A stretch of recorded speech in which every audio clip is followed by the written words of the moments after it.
Hello. What's going on, everyone?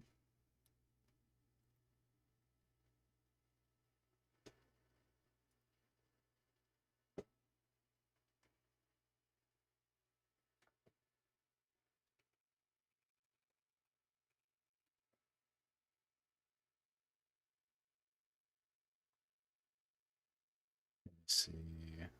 Hello, testing, testing. Okay, good. Making sure my mic's working and all that. What's up, Res? Pokemon Hada. Oh, I got the actual pre-rift news here. It's nice. Let me get to that. Yo, what's up, everyone? Just here on our normal Monday time to can hear me. Okay, perfect. Should be I think everything's working from everything I can tell. So, fingers crossed, anyways.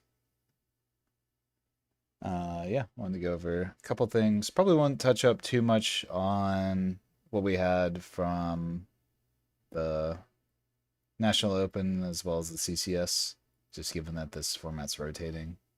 But wanted to go over those a little bit. Looks like we got couple new news articles I want to go through and see. I don't think that we've covered, yeah, the Vendetta patch notes, ban list updates, or anything like that. So, uh, go over all of that. Don't think that there was anything that was too big of a deal, but there are definitely a few things. So, yeah, freaking out. We've been cooking with it for sure. I know that we just announced that we will be doing the Kinning guide, um, for set 4. I'll release here in about 3 weeks. So we have something similar to that, to say the least. So yeah. I know Charlie's ended up getting won by Lux Combo. Um, Interestingly enough, I don't know if they had anything crazy. Looks like this is the sealed time warp version, which I think has become kind of the standard. Interesting, and they're on the Ash Ruination win condition. Oh, you matched up against me round 1 of Charlie's. Yeah, you're welcome. I forgot to drop from that, so that's very funny. One of the few people who can say that they beat me, technically. I suppose. So, yeah, Lux Combo ended up winning this. As we'll get into the ban list updates, I was very surprised to see that this deck did not get banned. Technically, it did get hit, but only sort of got hit, because the aspirants got banned, as we'll talk about. But Arena's Greatest also got banned. So Arena's Greatest was like, with how this deck functioned, because of how the tempo ended up working out for them, you basically auto lost the Arena's Greatest matchup into any deck because they would just be able to kill you too quickly, and there was just no real counterplay for the way this deck made. So, and that was okay. It was just that you would need to always win um, the neutral game and then the game where you go first in games 2 and 3. And then you just threw away the Arena's Greatest game and knew that you were guaranteed to lose it. So, the Aspirant's Climb did hurt it a little bit, but not as much as I would have thought. So, got the Otter. Yeah, I think the Otter's okay. It does guarantee deny like a point, sort of. The only issue that I have with the Otter is it doesn't really change the clock in a lot of matchups because it does stop like some of the sprite burst shenanigans where they can like double score against you or using Sprite Fountain. But in general, it's very rare that a deck double scores on turn 2 anyways. And if they don't score 2 points on turn 2, then the Otter doesn't do anything if they just score 1, because you're going to go 2, 4, 6, 8 anyways on turn 3, 4, 5, 6. But if you only score 1 point with the Otter on that turn 2, then that's the same thing because the clock doesn't change, right? So I see a couple people asking. I will not be playing set for set 4. I may make a set list just to have around, but at least when it comes to the RQ. Fortunately, they haven't announced. I don't think they've announced the RQ pricing yet. Um, but as far as I know, given the lack of best ofs, there's no reason for me ever to go right with set. So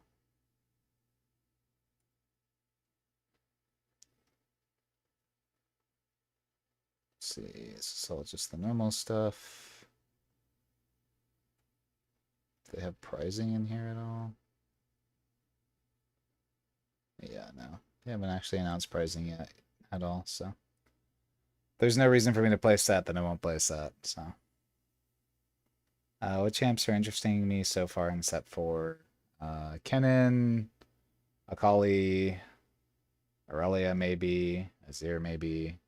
It's whatever. It's either a debate between going for a metal leader, going for something that can actually win the event, or both. Until they like announce pricing, I think it's kind of like difficult for me to decide. So I have a few different options I can play. So, but set will not be one of them. That I can tell you. Set 3 meta plus Kennen. Yeah, pretty much. We'll get into that in a little bit. So that was one of the things I was gonna discuss here based on what our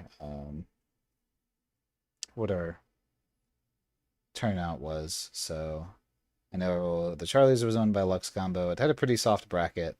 Ezreal is like a literal buy. Actually looking through the bracket, yeah, there's only one Diana. Diana is one of the few matchups that, in theory, can have some good game into the Lux combo deck if they're on like the aggressive Sprite Fountain, Arena's Greatest version with like tons of hard bargains and abandons and stuff like that. Two hard bargains. So this is probably the only list in top 16 that had a chance, unless Rishi's. Or was it? It might have been top 8 cut for this event actually, because it was a smaller amount. Yeah, she only had one hard bargain by noise and abandoned on the board. So yeah, in general, it's this was a very free top 8 for Lux combo. Unless any of these Ys were on Triforce, that's like the only other card that can kind of get them. But I would assume that they're pretty standard. Triforce is like, yeah, okay, not something that we see too commonly. So I was very surprised that this Lux deck did not get hit. For those who aren't aware, we did have a ban list update. I think because we came from what was a pretty healthy format, they didn't want to hit things too hard. So they just got rid of a couple of the outliers. Battlefields are something, in my opinion, especially these like generic ones, are something that you can always hit and people won't be too upset about it, right? Outside the people who had their World's Aspirants climbs that were at least a little bit expensive. But yeah, the Arena's Greatest and Aspirants climb, both of these battlefields are just very toxic, I think. I think Arena's Greatest definitely more so than Aspirants climb, given that Arena's Greatest just caused games to end very, very quickly. Aspirants climb was something that really benefited decks going second, as that's like the only sort of catch-up mechanic. There was a point in set 2 where we were playing Aspirants Climb and Draven, and that was something that we popularized because the only way to like kind of catch up going second is the longer the game goes, the better it is for the player going second, in theory.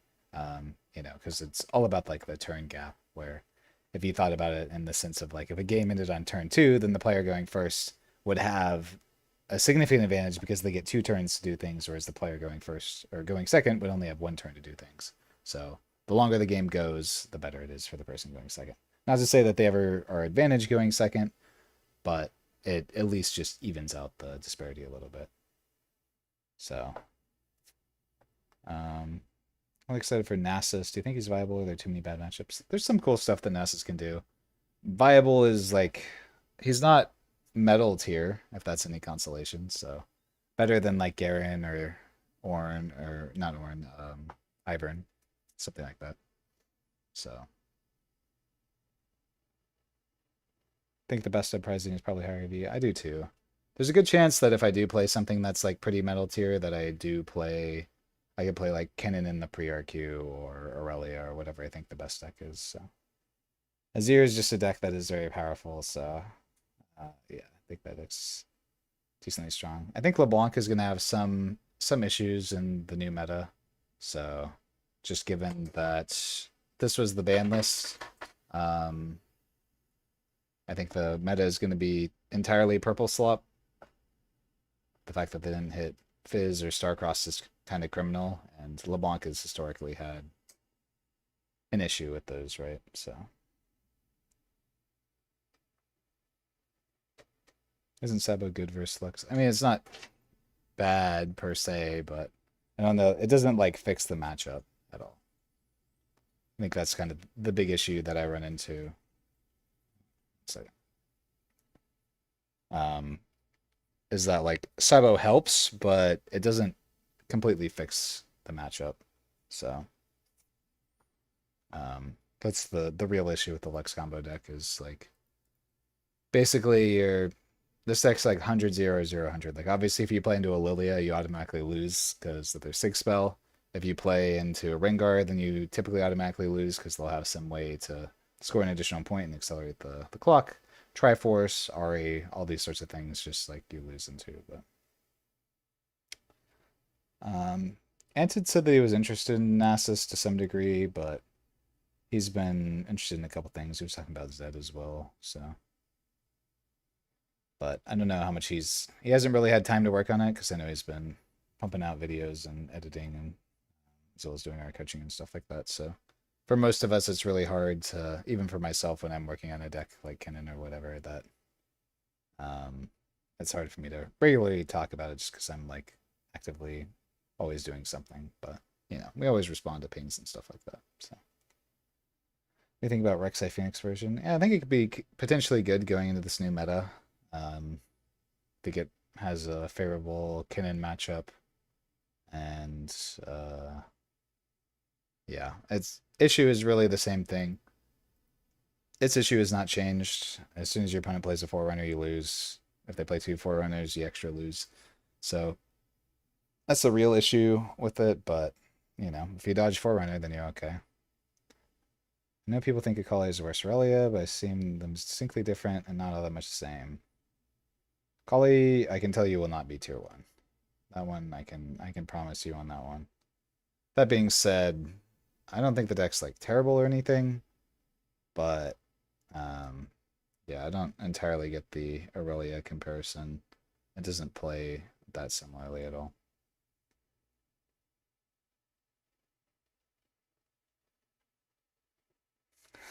Prismat in a review called me out on it and said not only makes day 2, but he has so many ideas he was cooking up. Okay, well. If he does, then he has not been sharing them with us. So if he wants to cook on Ivern, then he can go for it. Yeah, what all the nonsense that Aurelia has, like this deck is by far and away should not exist in my opinion. So, but you know, Azir did not receive any major cards now. But one thing as we'll get through once I start talking about all the set 4 spoilers, that'll be the majority of our topic conversation that people realize is that a lot of decks did not get much from set 4. I think set 4 is by far and away the weakest set that we've had up until this point by quite a large percentage. So, which honestly I don't hate. I think that games often find themselves in these like power creepy situations, but it does always feel bad for people when there is a set where like everything's unplayable. So we'll just have to see how things play out. I think fortunately with Riftbound and there's still so many cool alt arts and stuff like that that people always enjoy opening packs, and that's really what it only comes down to. That and if a meta is like stale, right, then people can be kind of upset when there's a set and now they have to wait another 3 months until something changes and ends up being the same meta. But I think this previous meta that we had was one that was still evolving, we were still having new tech and stuff come out. So um, thoughts on Renekton? I think Renekton is terrible. So I'm probably the Renekton's biggest hater. So I may be the worst person to ask about that one. Alan said he tested Mel and she's actually really good in the top decks. Do I agree? I think Mel has some sauce despite having the worst legend and like worst chosen champion. But there's some merit to what this deck does just because she has like the best signature spell in the game, and giving access to Defy in this color combination is really, really strong. But you're doing it while like having a pretty mediocre chosen champion and a extremely mediocre legend ability. So it's just one of those sacrifices where you have to weigh like every legend as all three things are a factor, right?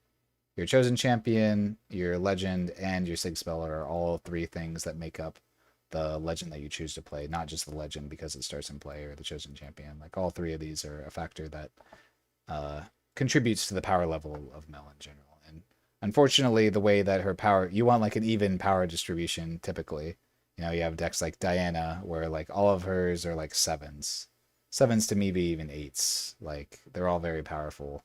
Her chosen champ, her sig spell, and her legend, all very, very good. For Mel, she's like a 2, and then a 10.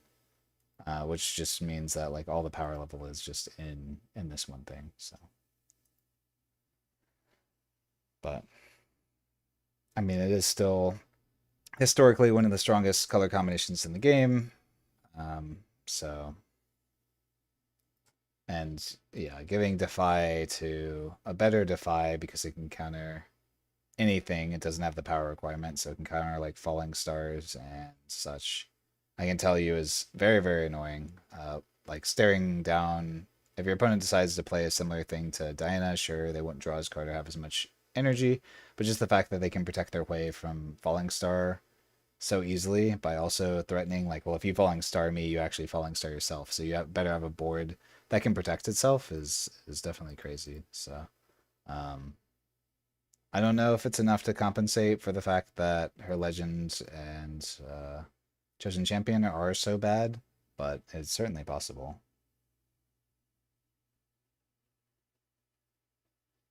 Yeah, Rek'Sai will still be good in this set.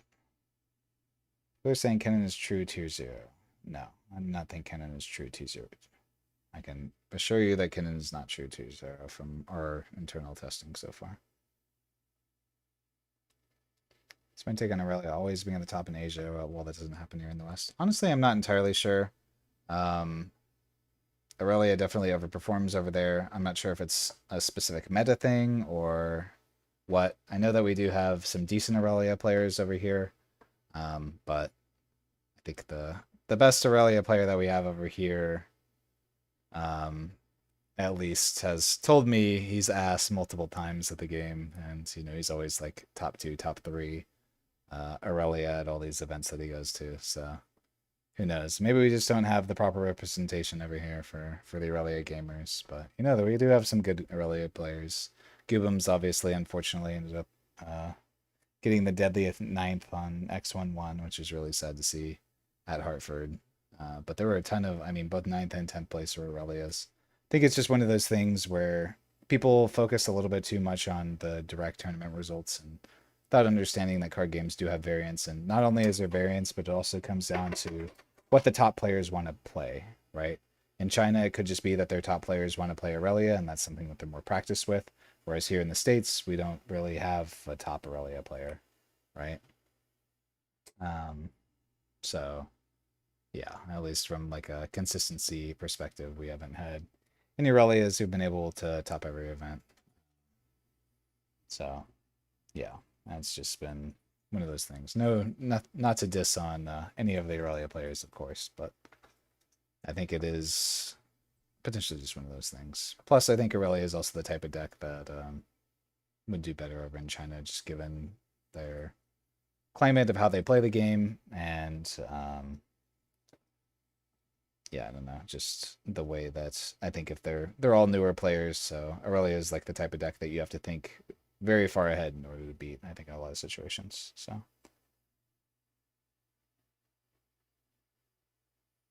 um, connecting is so bad, not know what they think of this design. Yes.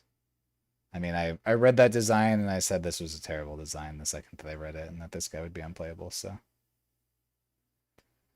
Sig is worse red the win. Yeah, they said they weren't going to do any flow cards at action speed. So, which I think kind of makes sense. And yeah, I think having a like a flow ride the win would have been crazy.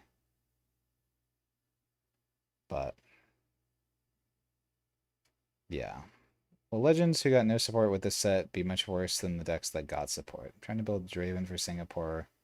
The deck is the same except sideboard. I mean, I think Draven will be one of the best decks in the format. So if you want to play Draven, then I think that was a solid choice. But I think as we'll kind of get into talking about this set, I think a lot of decks did not really get much support. And to be honest, I think Draven got the only support that he needed out of this set. I think Draven had one of the biggest come ups, specifically given that Draven's only issue that he's had up until this point is Aurora. And in this set, they gave him two very good answers in both Brittle Steel and this card is Raven Bloom Prefects. Both of these cards are just anti-Aurora cards, so if you really want to beat up on Aurora now at a Draven, then you can. Whereas previously, like, our best answer was like what, Thermo Beams out of the board? Like, that's just terrible. So yeah, you have options now.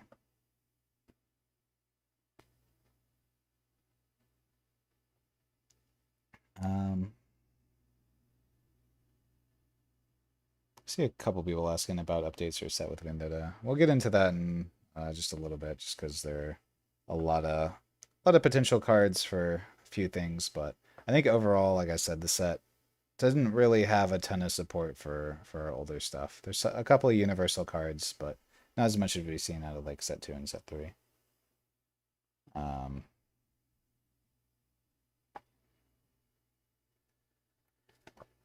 What do I think about what I think the most powerful deck is or legend? Honestly, it's tough to say. Finding something that's like universal is going to be tough, but my meta prediction is that the tier list hasn't really shifted too much.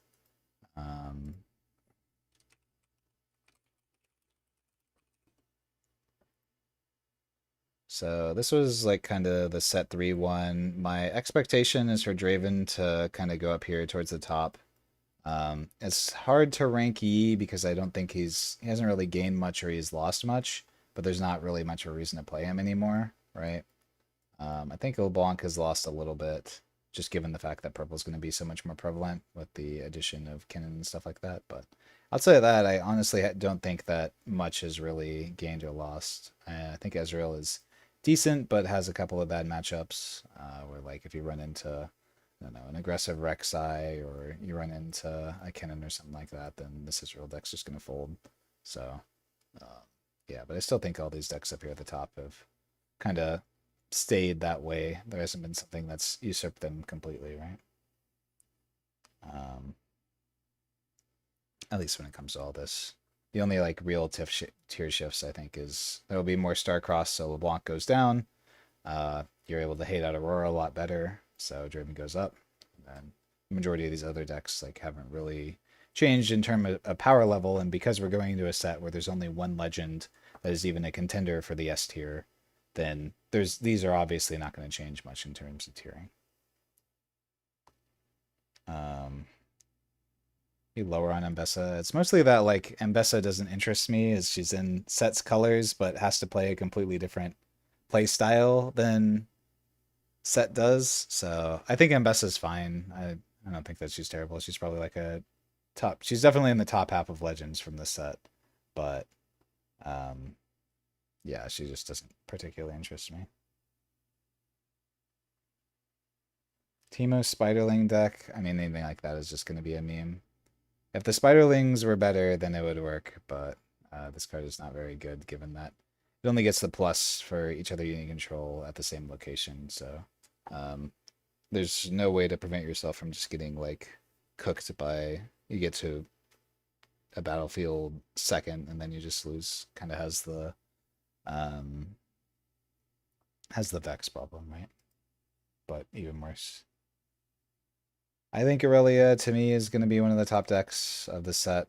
I don't think it's not really lost anything. It doesn't have any bad matchups. It's still doing all the broken stuff. They didn't really ban anything out of it, so I expect Aurelia to be one of the top decks. Yeah.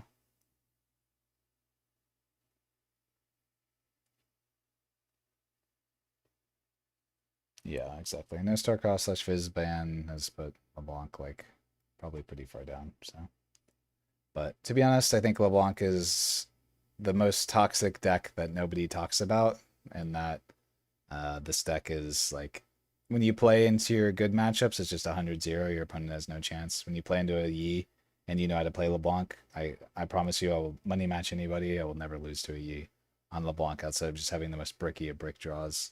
But when you play into a purple deck or I play into a Diana, if they know what's going on, then I will never beat that Diana deck. So, um, yeah, it's just a very polarizing deck with how it's constructed. So, I'm kind of glad that LeBlanc is not as great right now because it's just very not fun to play against.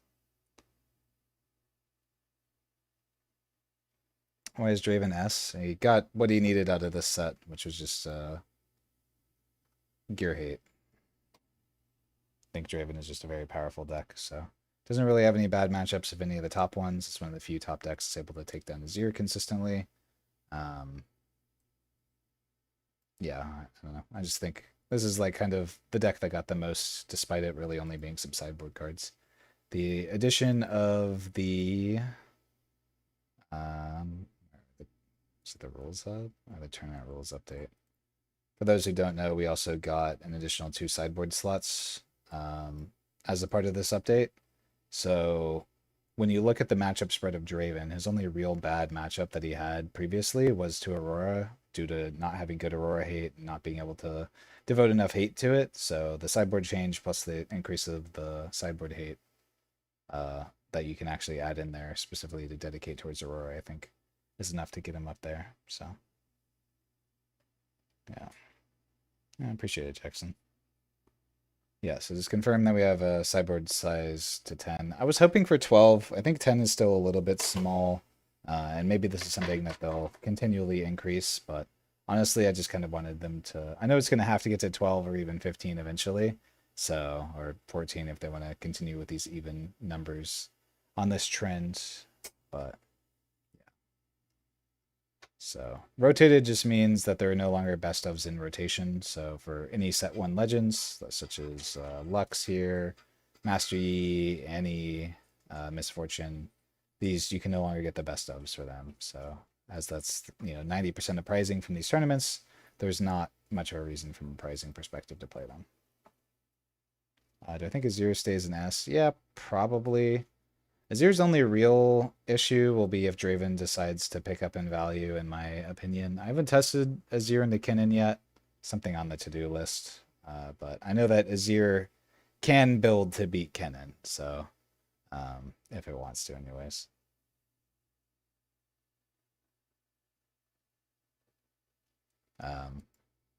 But yeah. I think finishing up about China, over here, they're definitely more prone to playing these Aurelia decks, so I think it's just the nature of what they enjoy playing over there. So for whatever reason, Aurelia decks are pretty much all the same. They can have a little bit of tech here or there, but yeah, I think most Aurelia decks are pretty similar. So Aurelia continues to pop up over there, and I think it will continue to pop off over here. The fact that they didn't ban anything from Aurelia to me is still a little bit crazy, but at least on the tournament side, she hasn't popped off quite yet.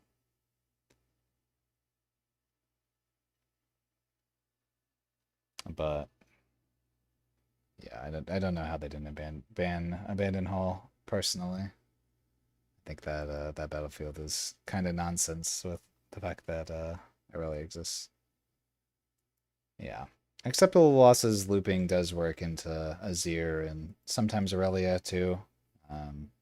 But over here, two Dianas lost to two Aurelias, so clearly whatever the Dianas are doing is not enough with the acceptable losses to be able to answer it. So yeah, unfortunately for them.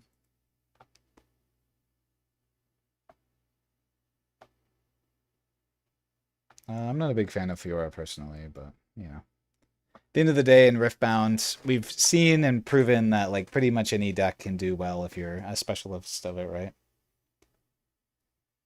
Um, Madden Marauder mainboard. So we had Madden Marauder in their deck. What the actual? Okay, I don't. Whatever. These are the kinds of things that you see over there for their 2,000 person events. That's crazy.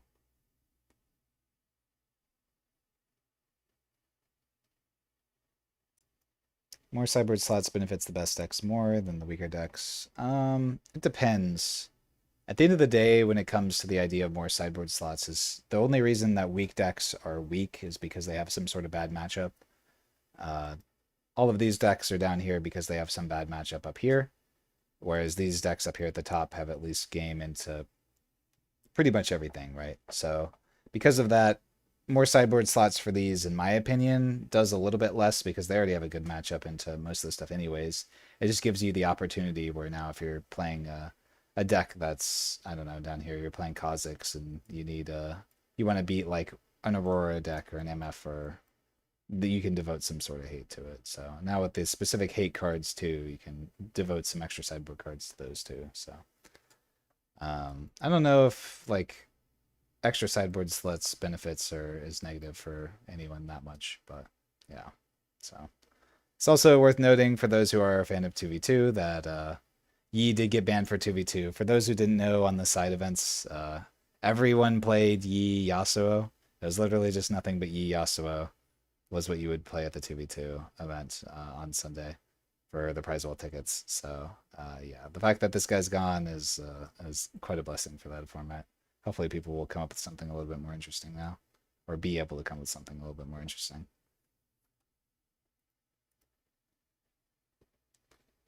Um, any cards in particular that you can have a mind saying Azir can be built to beat Kinnan? Yeah, I mean, typically with how the Kinnan deck works is that it's a well, there's a few ways to build it. You can do like the token Baron Reanimator. You can be on the Miracle Plan. The Miracle Plan ends up being a little bit slower. So Azir's biggest thing into any deck is that Azir can break boards very easily by just like cycling the equips and cracking, and then so like equipping and then a cracking. So I don't think Kinnan really has anything to stop that.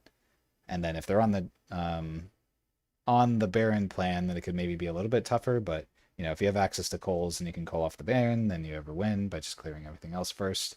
Or you can just play Imperial Decree into the Baron, and there's nothing they can do about Imperial Decree. So rotated means that you can't get the best of for these anymore, so there's no reason to play them. You can still play them, but there's no best ofs, so there's no reason to. People are going to play Lux for 2v2. That format, you tend to die pretty quickly in 2v2, so I'd be a little surprised, but maybe. It is possible. Like, if you just get Lux Infinited, then maybe you can play like a stall deck plus a Lux Infinite deck and make your opponent really sad. So,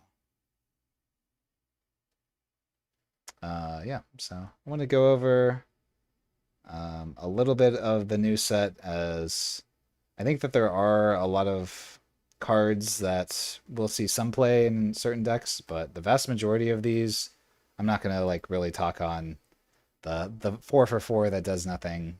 You know, a lot of these cards are just nothings. The 6 for 6 that does nothing. The pack filler is not really here. If it costs a power and you play it early, it's not playable, right? So a lot of this stuff is very weak. Even like this is supposed to be the Renekton 2 cost unit, but is, I don't know, just like a 2. This is just never anything more than a Daring Poro from set 1, right? Assault 1, because you're only getting the +1 might on the turn. So some of this stuff is just very, very weak. And I don't know what happened in their internal testing that made like the Renekton support so weak, but this legend's unplayable.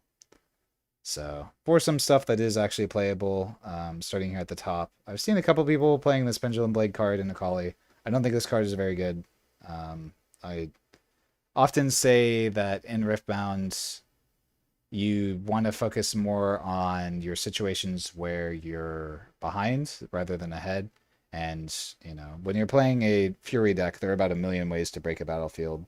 So one that's as weak as this one to me does not seem worth playing when you could just be playing like cleaves or like perfect executions and stuff like that. So um, then I do think this perfect execution card is actually pretty good. Being able to ready a unit and give it assault 3, just like a constant accelerate is really nice. And if you're playing it out of like Draven, for example, or something that has access to Traveling Merchant, then you can just pitch it off and then you always have access to this effect. Specifically on like Zon slop games, so you're playing Zon Warrens and you're playing a Fury deck, then it's maybe worth playing this just because it just gives you an extra card when you discard it. And it's not too often that you'll need this effect because it is a little bit expensive for what it does.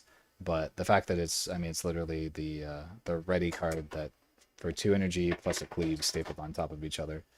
So very, very strong. So I think this card's good. I don't know if you'll see it in a ton of copies at certain decks, but yeah, it's just always having access to some sort of accelerate is really, really nice. And just leaving it in the trash and threatening it at any time is strong. So, oh yeah, I forgot. Well, let me get through all of Fury, and then we can go back. The decrees are something that's gonna a lot of people are gonna talk about for a while. I don't think that these cards are really gonna be worth that playing that much. Maybe like the anti-purple one is gonna be worth it because it is just a kill anything, which is quite nice. But um, you have to remember with most of these cards that you're only hitting half of your opponent's deck, right? Because out of Yi, what are their units that are actually calm? I think their chosen champ is maybe. I don't actually know if it's even calm or body, but you're not hitting Rengars. You're not hitting camels, so you need like more of a specific reason as to why you'd play some of these decrees. Um, Red one's probably the worst. Yeah, I can see that. This is apparently Renekton support. I don't know in what world. There's never been a point where something that costs more than 6 energy is playable, and certainly in the purple slop world that we're in now, this is not playable even in Renekton. So, Chosen Champ's body. Okay, that's good to know. So yeah, you can't. This card does nothing into Yi, so I don't even know what it is that we would want it against. Into Aurelia, like if you try to kill their Herder or their Aurelia, they'll just buff it out of range. So. Yes, I do think that the decrees are an introduction as to why they increase sideboard slots, but honestly, I just really don't like the design of them with how Riftbound works because you're only ever targeting half of your opponent's deck. It's not like Magic or something where somebody is occasionally playing a monocolored deck, and then you have the sideboard card that's very powerful against everything they're doing. Like, no, it just isn't that. So, um, so yeah, Morgana is like technically playable just because a 5 for 5 with ambush is like actually playable text almost by itself. But this ability doesn't really do anything. I think maybe they're trying to do something with like a Kali deadly weapon where you like mark a couple things and then you ambush her in and double the damage or something, but all that's too cute. There's not enough reasons to ever be Morganaing people, in my opinion. So this card's bad. Unfortunately, this is Anton's spoiler card, but I don't see any world in which this card is playable.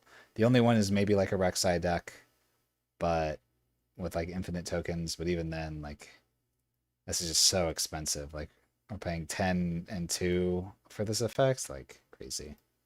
You play this Renekton maybe in as your chosen champion and nowhere else. This is the only card that's somewhat interesting, as I've seen a lot of people posting about it. But there were people that were already talking about the banlist card being the infinite that they had with Stealthy Pursuer not even being good enough, and the things that you have to do in order to make like the double Twilight Reveler infinites work is, in my opinion, a little bit too much for this to ever be how you're going to be playing any of these decks. So I think this card is maybe fine, just as is. maybe it's worth playing in a Kali. I need to try it out, and or just as a way to ready other things, and you can send her home with your legend ability. But it is noted uh, worth noting that it is only on attack, so you have to actually hit something in order for it to actually work. Yeah. Endless Riches was my spoiler card, so I was very sad where I think it was very close to being good. They just needed some sort of protection on it. I think the fact that you're paying 5 and energy, banishing your hand and your trash in order to play all this, and then it has no protection is a little bit too sad. So you have to. You can. The only realm where this card is playable is when you like surprise your opponent by boarding it in, and then they don't have great gear hate because you didn't have any gears in the main deck. And in that situation, I think it is potentially playable. But yeah, if they have any amount of gear hate, you're just cooked. So the Akali is only playable as Akali's chosen champion. I don't think there's just going to be more powerful 3-for-3s that exist. And then yeah, lastly we have Zed, which I think is a decent chosen champion for Zed if you want to be on the double Shadow Clone plan or just like spamming all the tokens. That version does have a few problems, but I don't think it's completely terrible. So yeah, if y'all can see from at least the Fury cards, there is not much that I was able to say was actively playable, right? And that'll kind of be the trend in this set. Which, isn't to say that it's a bad thing. In my personal opinion, it might be a good thing because we were in one of the healthier metas previously. I just wish we maybe had a few more bans. Um, so, yeah.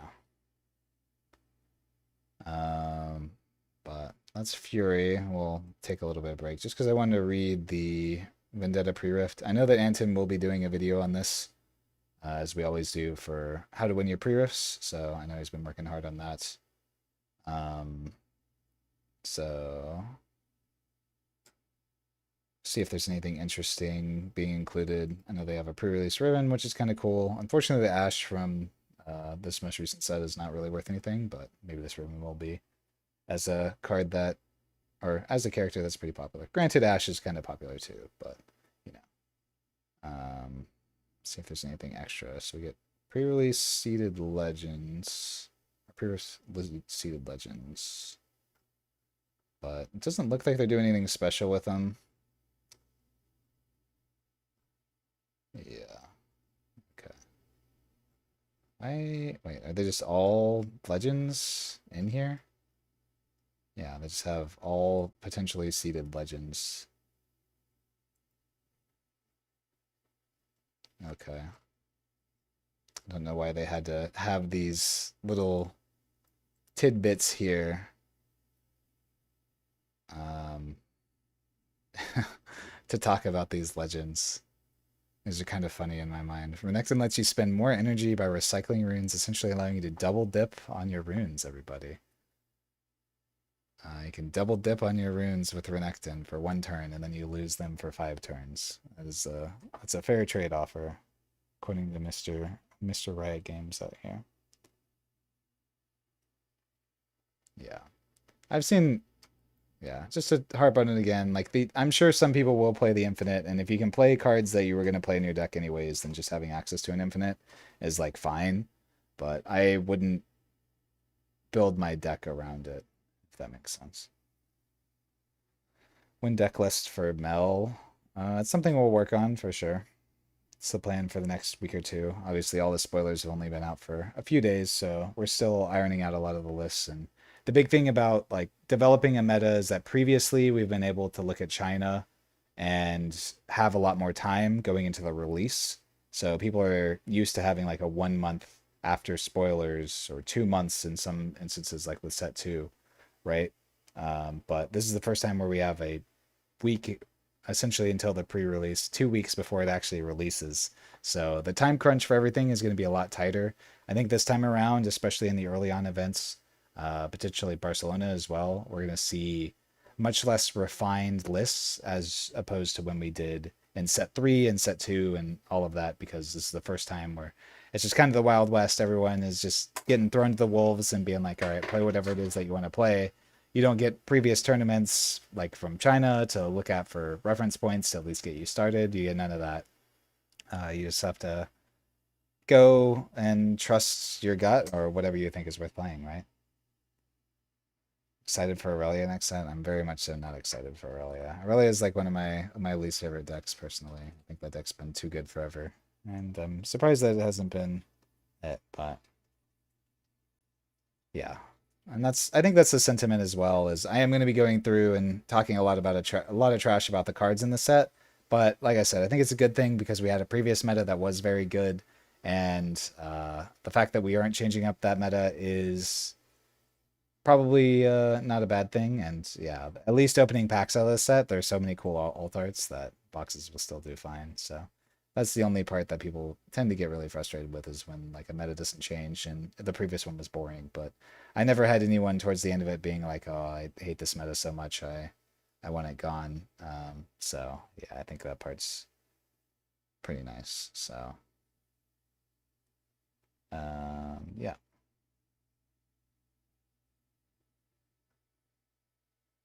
I think that was most of it for their news updates that are worth talking about. They did have a couple of core rules updates as well, but it mostly was just to fix some of the cards that were broken at some point, such as Emperor's Dice. Most of this is just clarification, and now stuff just works the way that it was supposed to, I guess. So there's no more nonsense you can do with Diana or Empress Dice or something like that. If you want the effect, you have to pay the cost properly.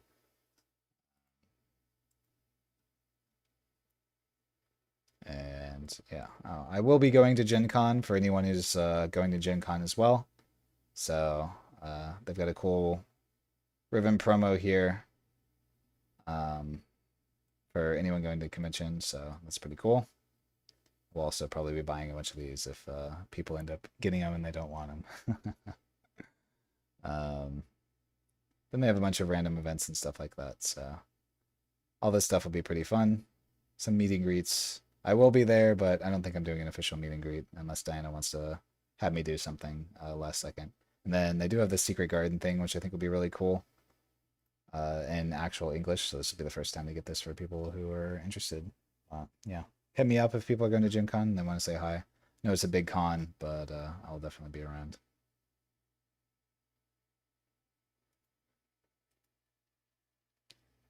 It's probably pretty healthy for some new tier deck two decks to enter the meta because of how skill intensive this game is. Yeah, I mean you see it, like I said, with all of these legends that some of us that are able to perform on particularly well, right? So it's not like we're always seeing the same decks winning, which I think is very, very healthy, at least. We have so many different options for what people can play for the top decks. Like I know a lot of people get attached to the idea of like them having their favorite legend and their favorite legends like Rumble or whatever, and he's just terrible. And sometimes people feel bad about that, but compared to other games, the amount of actual viable decks we have is substantial, right? Compared to most games that have 2 to 3 deck formats, and that's just the way that it is. We have so many specialists that are able to make things work that our meta is pretty healthy, as much as we'll complain about some little stuff here or there. Appreciate the sub, Greg.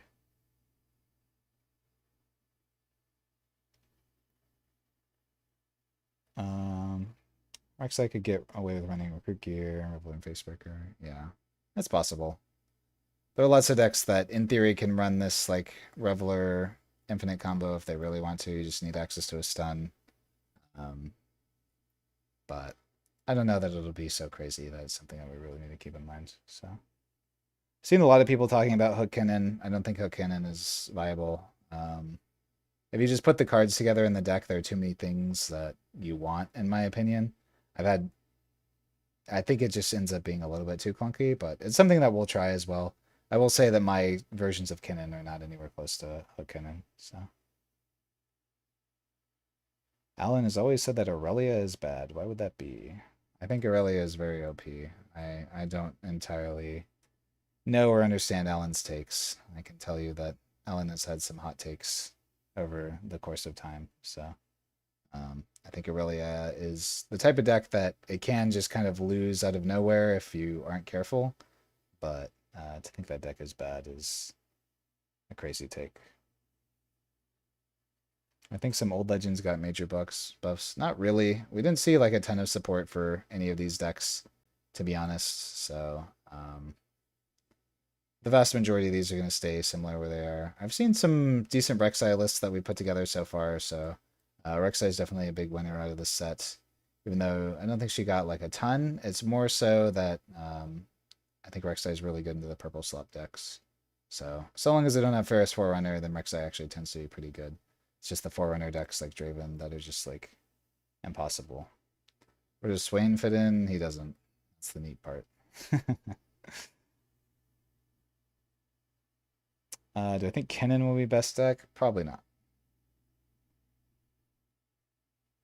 Yeah, I have seen a lot of people talking about Mbessa, which is a little bit surprising to me. I mean, I don't think this legend's bad by any means, but I didn't think she would be that much of a fan favorite. But she's like one of the ones I've heard the most people talking about for some reason, more so than any other. So I don't know if that's just because people know me as the set guy, so that's where they gravitate towards. But I do think she plays very, very differently than set does. So, but she has a really good signature spell. I think that you can make a very good Mbessa deck, honestly, if you just play like all of the challenges that exist and you just kill every unit your opponent plays, then while like hitting and running over and over again, I think it's a very good strategy. So building a deck based around that idea, I think, is definitely worth exploring. Ivern support, yeah. Ivern might have been the deck that got the most support, which is good because he definitely needed it, but don't know that it's enough. So you go infinite and do what the mana? Yeah, I mean that's part of it for sure. I think when people just have like cheeky infinites in their deck that aren't built around the idea of winning off of it, then it doesn't really end up actually doing that much. So I will say that I would very much so like for Riot to realize that they should put limiters on stuff like this and start using the first time clause a little bit more. But I know with how card design works in most card games, like most of these cards were printed a long time ago and it's not really possible to change them. So yeah. Squirtle said it's going to struggle more in Vendetta. I don't know if that's true, but maybe. I honestly haven't really tested it, so it's possible that Azir could be anywhere. Azir is the type of deck that if you're prepped for it, then, it'll be like A to B tier deck, to be honest, maybe bottom of A. If you're just playing against like Diana decks with infinite acceptable losses and fizzes and stuff like that, then the deck doesn't really get to play the game. I think the Ezreal deck is also a bad matchup for it if they're doing the same thing with fizzes, acceptable losses, and then just like Bella's breathing all your tokens. Your deck can't really do much into it.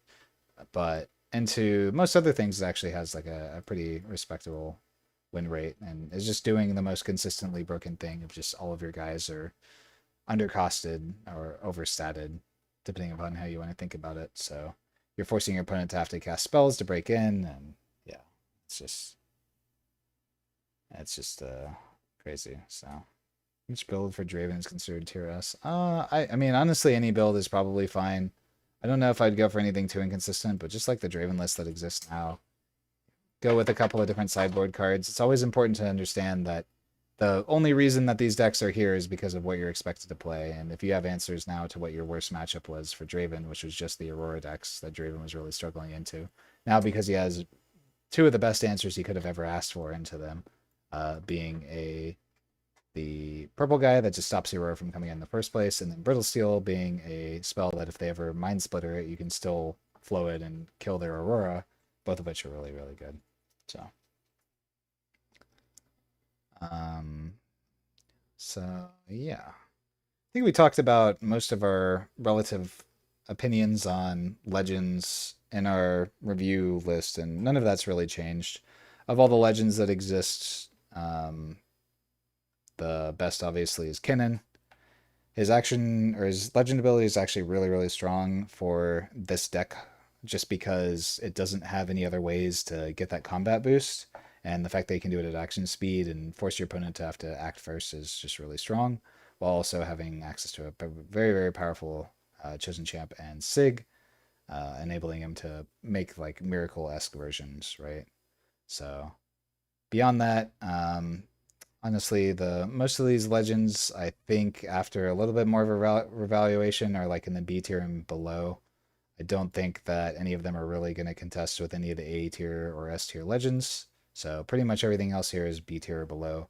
top of which might even honestly be Ambessa, just because her game plan is really, really strong of just kill everything your opponent plays while keeping units in base. It's almost like a improved um, Kaisa is almost what I feel like I would build her like. It's just like every kill spell that you possibly can, have your units just get into battlefields and score, and then get them out for free, and you'll be okay. And worst case, you have your legend ability to do that. So I think Mel will be fine, um, just because her Sig spell is very, very broken. But obviously, her legend and chosen champion are both terrible. So that's just something that you have to understand playing Mel is like, if you want something a little bit more consistent, then you can always just go with Diana. If you want something more powerful, then the fact that her Sig spell is like one of the best cards ever printed gives you reason enough to play Mel, which honestly is kind of fitting of her from League as well, is people hate her because of the W, which is her signature spell in this game, and now people will hate her in Riftbound too, specifically because of that card as well. So Jace, I think, is fine, but I think the only viable variation is probably on Aurora. You have to play a lot of really weird cards in order to make the Aurora version of Jace work. You're playing like you have to play the what's the gear, the forecast gear in order to discard cards out of your hands. Sorry, I'm totally blanking on this. Sometimes I'm not the best with names. Gutter Palace. There we go. You have to play Gutter Palace in this deck in order to pitch your Elder Dragons in case they actually get bounced to hand, which is like just an otherwise like terrible card that's not doing anything. You're kind of relying on promising futures to be able to hit your Aurora, which also gives your opponent a free card, which is probably not ideal. And then, you can still hardcast the Aurora, but you only have the 3 Elder Dragons as the playable units because of this color combination being what it is.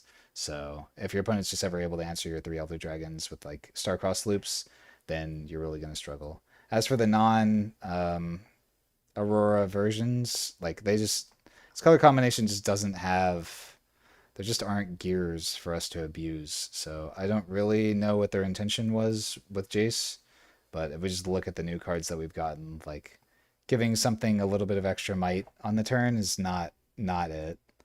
That's not really going to help as soon as you fall behind. Like this is I guess technically, but it costs 2 energy to make a mech token. So this is like one of the stronger cards, I guess, for a more traditional Jace deck, as it ends up just being 2 energy, make a mech token every single turn, which is nice, but it costs a power, and then it's going to take you a couple turns to actually get online to even get to that point. So yeah, I don't know if the long game will be worth it. So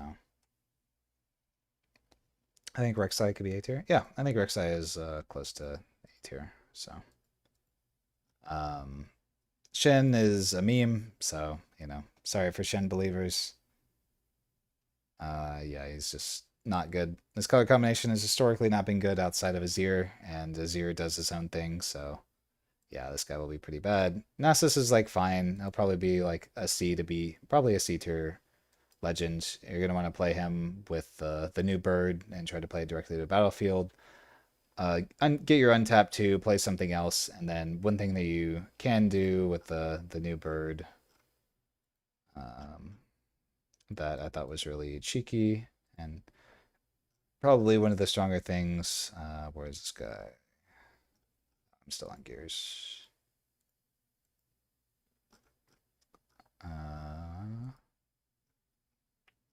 Past it. This is green, right? Surely I'm not this blind. Yeah. The Astral Heron is that whenever you play your first card each turn, your next one gets reduced. So you can react with a hidden card, get the claws, and then you'll have access to the 2 and 2 on your opponent's turn, which you can use for like Not So Fast or Wind Wall or something like that to actually protect these large units, right? Volume kind of low. I can turn it up a little bit. Maybe I'll just move my mic a little bit closer. Temporal Breach in LeBlanc. That's the card I'm thinking of, right? This thing. I mean, it's fine. It does trigger like some of our ETBs, but I don't know if it's good enough. Just because like we never wanted to play the portal card from previous versions, and this card is much better, but it's mostly whenever I'm looking at cards, new cards to introduce to a deck, right? Our LeBlanc deck was already at a point where its only issues was playing into Starcrossed, and this card does not help us with Starcrossed because we would have to already have been at a battlefield and hide it in order to react to a Starcrossed, which means if we've already gotten to a battlefield and duplicated a unit, then we've probably already won that game anyways. So yeah, it is worth noting. Yeah, you can't actually. Yeah, you can't banish a token anyways because then it won't actually replay itself. So yeah, but I do. I do think Jace needs a lot more support. To be honest, I do think this is the type of legend that can only get better with time. So if you are a Jace believer, don't give up hope completely. Um, Hopefully Jace will get a little bit more support as time goes on. So. I do think LeBlanc will have a hard time next set. It's just given the amount of purple decks. But LeBlanc's game has never changed. It's just when you play into the non-purple decks, like you play into Master Yi's or probably even Azir's, like you just absolutely steamroll these decks. Even decks like um, Rek'Sai or anything. But you can see that the top of our meta is just all purple decks because they did not hit purple. So so long as that's the case, you know, Kha'Zix is like a really bad matchup. Vex is a mediocre matchup at best. You're gonna really struggle with LeBlanc. So, but to be honest, that's the only thing keeping her back because every other deck, you play any of these decks down here, and they'll just be the freest wins of your life. So, even playing Rat Melon, it feels decent. Yeah, that's good. I had like a Rat Mel, excuse me, cook that I had at one point. I don't know if it's any good, but I did end up throwing it together, doing some ratting and trying to play Plaza Gardens and stuff like this. I think it was very cute. I don't know if it's good, but I think it was worth trying. So something I'll have to cook with for sure. It's because I think the metal will be pretty cool. How would I rate Akali? I think Akali is somewhere in like the B tier, but this legend or this tier list hasn't been entirely updated. This is just kind of using it for reference. So, um, yeah, I think she's somewhere in like the B tier legends. She's like fine, um, but I guess we can go back to that. So Zed, I originally rated a little bit higher. I think he's not as strong as I thought, but not because Zed is bad, but because like it's kind of the issue that this color combination is going to have forever is that why not just play Draven? So I think Zed is strong, but yeah, why not just play Draven? So as long as Draven's around and you can still get the medal for that, it's a much better deck. So once people stop wanting to play Draven, then you know I think Zed will have a little bit more merit. But yeah, there's just no reason not to play Draven. They just made Draven a little bit too generically strong, I think is really what it comes down to. Controller Miracle Cannon? Definitely Miracle Cannon. I don't think Control Cannon is very good. What made Draven good again? I mean, Draven was never bad for what it's worth. He was always like top contender. He just had a bad Aurora matchup. So he now has answers to Aurora. So that was really it. So Ezreal going to stay with the pack build? Or does the meta allow for a different variant to try? No, I'm sure Ezreal will just stick with the pack variant. I still don't think this pack deck is very good, to be completely honest with you, and I'm surprised that it's done as well as it has. Um, Especially because we had like two more of these doing well, but any top deck that's just like actually built to beat this deck is just like it's gonna roll it absolutely to demolish this deck. So I think the Ezreal deck is. I'm also a very big hater of this deck, to be honest, but that's just because I think that this deck is it's just a bunch of 100-0 matchups and a bunch of 0-100 matchups. There's not much play to really be done with it. I played control decks in previous games, and this is not a control deck. I talking to some of the team, I equated it to eggs and modern, which for those who don't know Magic was just like a very linear combo deck that once it establishes win condition, it just won immediately. This deck does a very similar thing where it doesn't really it just sits around, it dirtles, and its win condition is emptying your opponent's entire hand and then looping them with like Fizz, Starcross, and stuff like that. But um, its interaction points are very, very limited, which is why I don't really consider it a control deck. It's just a turn your brain off combo deck for the most part. So yes, I think it is a very cringe deck. Just with the way that it plays is like it looks like a control deck for a lot of people. I promise this is not a control deck. It's just a dirt old deck that eventually wins the game for free because you no longer have any cards in hand and they kill everything you play. So, but yes, it gets soloed by Baron Nashers, it gets soloed by Camels. Any deck that's able to draw enough cards that the Bewitching Spirit thing or the Infinite Fizz plus Starcrossed thing is not too big of a deal. We'll just roll it. Like if you ever play into a Rek'Sai, you're just dead. Like just don't even play the game. You're just dead. Rek'Sai's gonna have infinite cards against you and just continually apply pressure, so on and so forth, right? So like, yeah, this deck is unfortunately not banned or they didn't hit anything from it, so I think it'll still exist and shut down a lot of decks that do try to play the game in a more traditional sense. But you ever play into a Lux, then you just lose. So congratulations on playing your cringe Ezreal deck. You just lose. I'm sure Azir is probably like a decent matchup for it just because they have all the gear hate, but yeah. Thoughts on Karox? You can't play cards like Karox in the game in your main deck at the very least. And I think the fact that it needs additional support makes it really bad. Um, so for those who aren't aware of the card Karox here, there's additional support in this that you can like re-enable. You can do it with a green spell that like empowers and then disempowers something to trigger the when I empowered thing over and over again. But this is reliant on your deck, your opponent playing cards that are good for you to specifically to mill. So I think you could maybe consider like sideboarding it if your opponent's playing a bunch of big guys that are regularly hitting the grave, i.e. Kennen. But even if you end up doing that and then like you spend 12 energy for this effect, you better be stealing something really good and not get Starcross because then you just lose the game. So yeah, that's I don't think a lot of these cards in this set I would very much so describe as too cute. So let me go and finish talking about the legends just because I got a little bit distracted. But yeah, I think Zed is decent for those who really want to play him. I don't think he's a bad deck. I do think he's a worse Draven, but most things are a worse Draven, so yeah, that's fine. Renekton, don't play this. It's terrible. I won't really say much more about that, but yeah, this guy does nothing. Just play, if you like this color combination, just play the cat instead. Rengar is an infinitely better Renekton deck, and they'll play pretty much the same thing. Why so hateful towards Ez? I just don't like, I mean, there's nothing wrong with people who want to play it. It's just the way that the deck is built. I am not a big fan of it, so I think that these decks are, not interesting to play against. I am a big fan of wanting to interact with my opponent. This deck does not do that. Ambessa is really interesting to me. Seems like the card quality is really high, but it might be too fair of a strategy. Yeah, I mean, I think Ambessa's got some potential. Like I said, I think she might be the second best legend out of this set for consistency. Just kill every unit your opponent plays, and you get to play the game that way.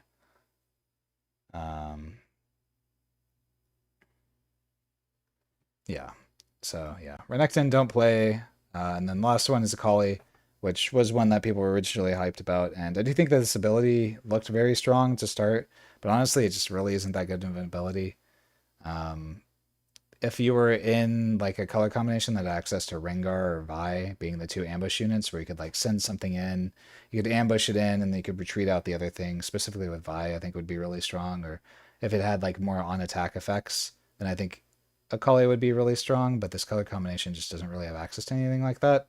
So the only thing that you're using this effect for is Jhin and Stellacorn Herder, both of which are like good, don't get me wrong, but the fact that we're using our entire legend to do that, and then we aren't going to be able to conquer or score points with both of these is just, it's like fine, but you're also not playing purple, which I think is our biggest detriment, right? Is why not play purple when you can play purple? It's just, yeah, purple is very, very good, so.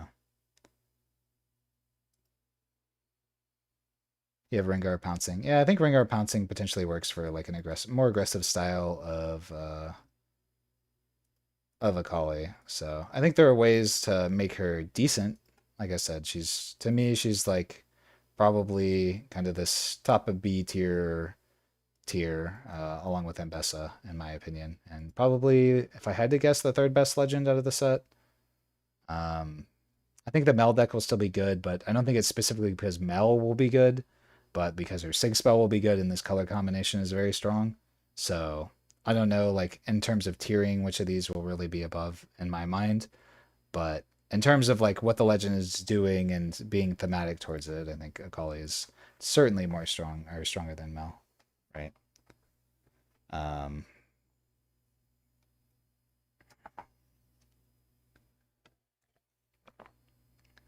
Cleaver Elia. Yeah, I the way that I've built it, I don't particularly think Aurelia is strong enough in Akali. I think it's just a little bit too expensive for what you need to be doing.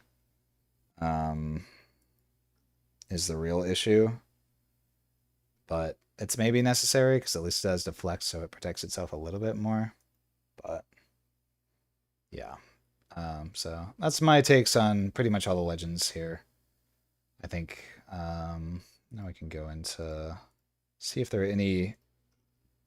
Kind of want to just like skim past a lot of this and point out any highlights that I have for the set. I was testing with this guy in Akali, but I really don't like it just because it's so awkward to like actually get this empower effect. So I don't know if it's one that'll actually make the cut for me. Obviously, a 2 for 4 is really strong. We're used to Noxious Hopeful being a card that's um, extremely strong, but I think it's just a little bit too annoying to like use your thing that you're trying to score with to like have to wait an entire turn. It feels like you're basically playing in like an old Poro pretty much, and that's only assuming that your opponent is complacent and they're giving you a combat for you to even activate and do this thing in the first place. Did I cover Kennen? Oh yeah, I guess maybe I didn't talk all the way about Kennen. Um, Let me go talk about Kennen a little bit more because there's so many different variations of Kennen that it'll probably take me a while to talk about. But basically, the three ways people have been talking about playing Kennen, right, is people have been talking about Hook, they've been talking about Miracle, they've been talking about like Reanimator, they've been talking about like Shady Spectacles. There's like a million ways that you theoretically could play Kennen. I think at the end of the day, your core is going to be pretty similar no matter what you end up playing, right? Go into a deck builder here for people. We'll use the cool art. But in my opinion, you're always going to want to use the purple. You're always going to be starting with like your classics, your seals, stack decks, your nocturnes, and your Rosses, right? So you've got like a core that's going to end up staying pretty much about the same. Traveling merchants. And then you kind of have to build off from your core, right? Assuming that we want like some of our powerful spells, you're gonna want access to like a fizz or two, a star-crossed. You probably need more 2-drops, so Tide Turners, just in order to be able to play the game early. And this is kind of where my issue lies. Once you like realize that Kennen needs access to all these cards just because they're just powerful cards, is that it kind of leaves you in, you're basically forced into playing some sort of miracle variation, in my personal opinion. Because if you start trying to put baited hooks into the deck, which is my big thing that I've been on for people who are trying to do this, not only does it make our energy very annoying, but it's really difficult to figure out what it is that we're actually sacking. Because people are like, oh, I'll sack a Rasa and do it off bat, but are we really going to be able to fill our grave early enough in order for that to be the case? My answer is probably not, right?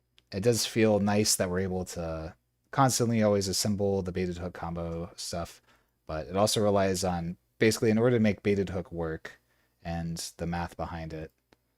Let me pull up the calculator because I always love being able to use numbers for people. I'm a big numbers guy. So when we have a 39 card deck and say that we even filled 13, like literally the only other cards we have are hits off of off of this thing. So we have 13 and we draw 5 cards. Right.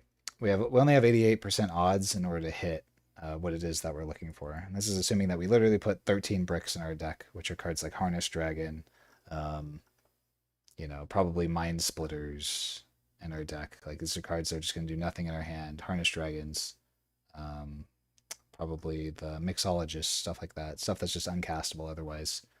Um, you're putting this many bricks into your deck that are going to be cards that you can't even cast anyways in order to facilitate this baited hook plan, which isn't even doing anything that powerful because all we're doing is like sacking a 6 might guy and then like getting a 6 might plus kill spell, and that's costing us 4 energy and a power in order to do that, or 4 energy and 2 power in order to get this effect where we like play a Rasa, we sack it. We had to fill our entire graveyard in order to make this happen.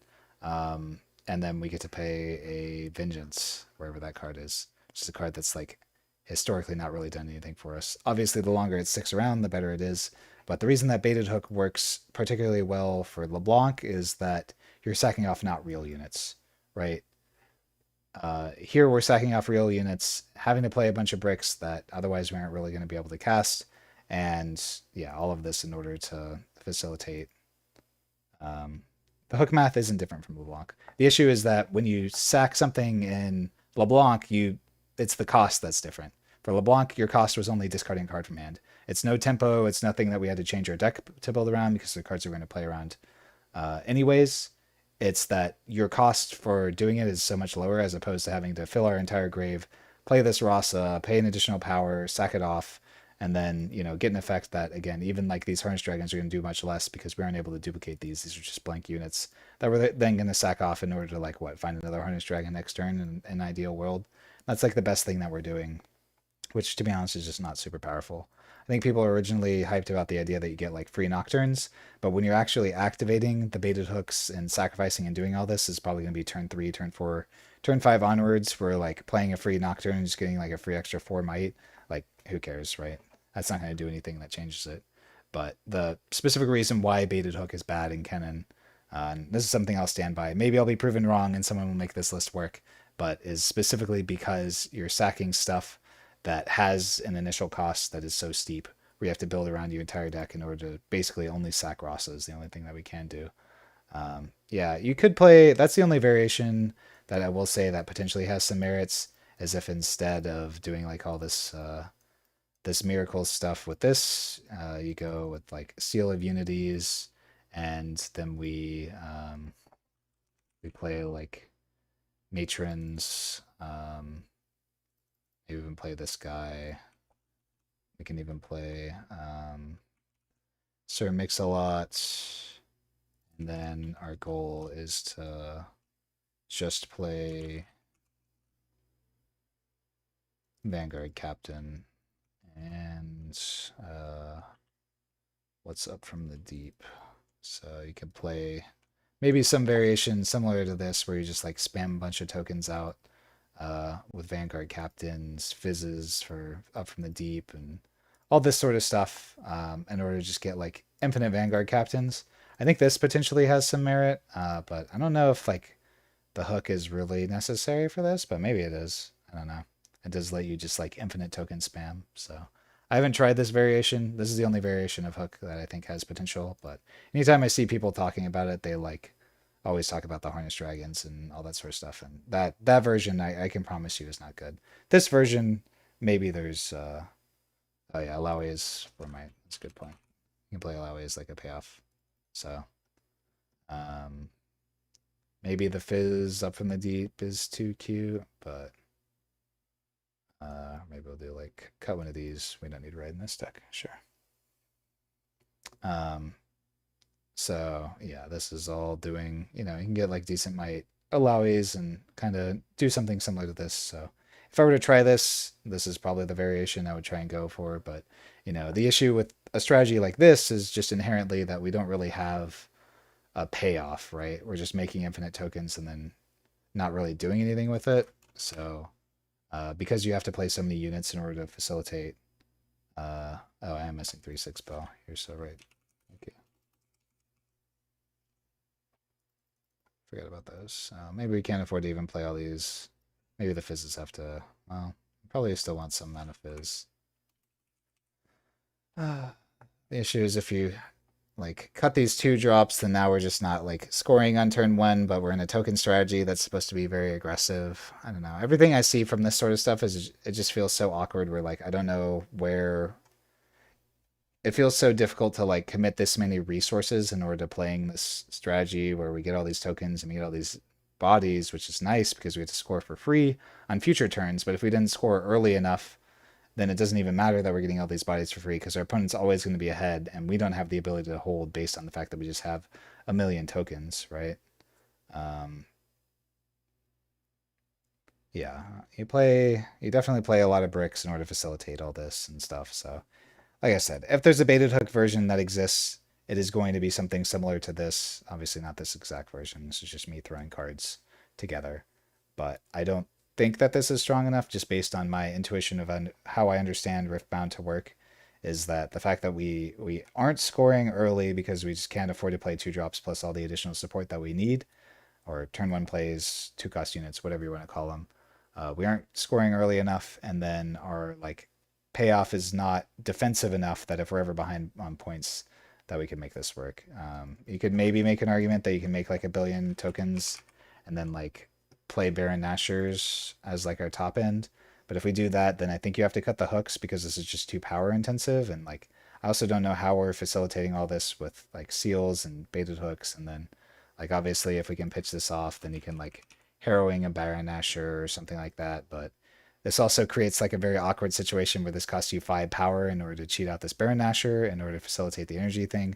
But we're also having to play enough yellow seals and stuff in order to facilitate our baited hooks, plus like wanting to be able to play early turn 1 Vanguard captains. Like it all just feels very, very awkward and very, very clunky to me. So yeah, so that's kind of my take too. As we have Darth Nutella pointing out in the chat is like, I just don't see why we would go through all the trouble when there's just better versions that we can play with, like a Miracle Cannon that's a little bit more traditional with all the hook stuff, you know. So that's my take on where I think Cannon probably should be is either Reanimator with the Harrowings and Barons, or just on a traditional Miracle package where you can play on this stuff. Purple seals, not yellow.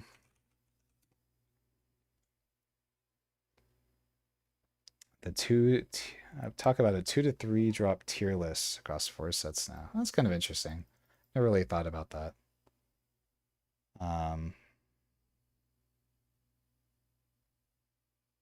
I know what the undisputed goat 2 drop is for me. But yeah. Beyond like the top 2 or 3, I don't really know where I would go. I know what the top 2 are, I suppose. Okay, we don't play this stuff. I don't know. This is probably too expensive out of some sort of miracle variation. But, from here, I think this is like kind of your core start for any sort of miracle package, and then you can kind of from here choose which route you want to go. You can either go down the reanimating Baron plan, throw some Barons, throw some Harrowings.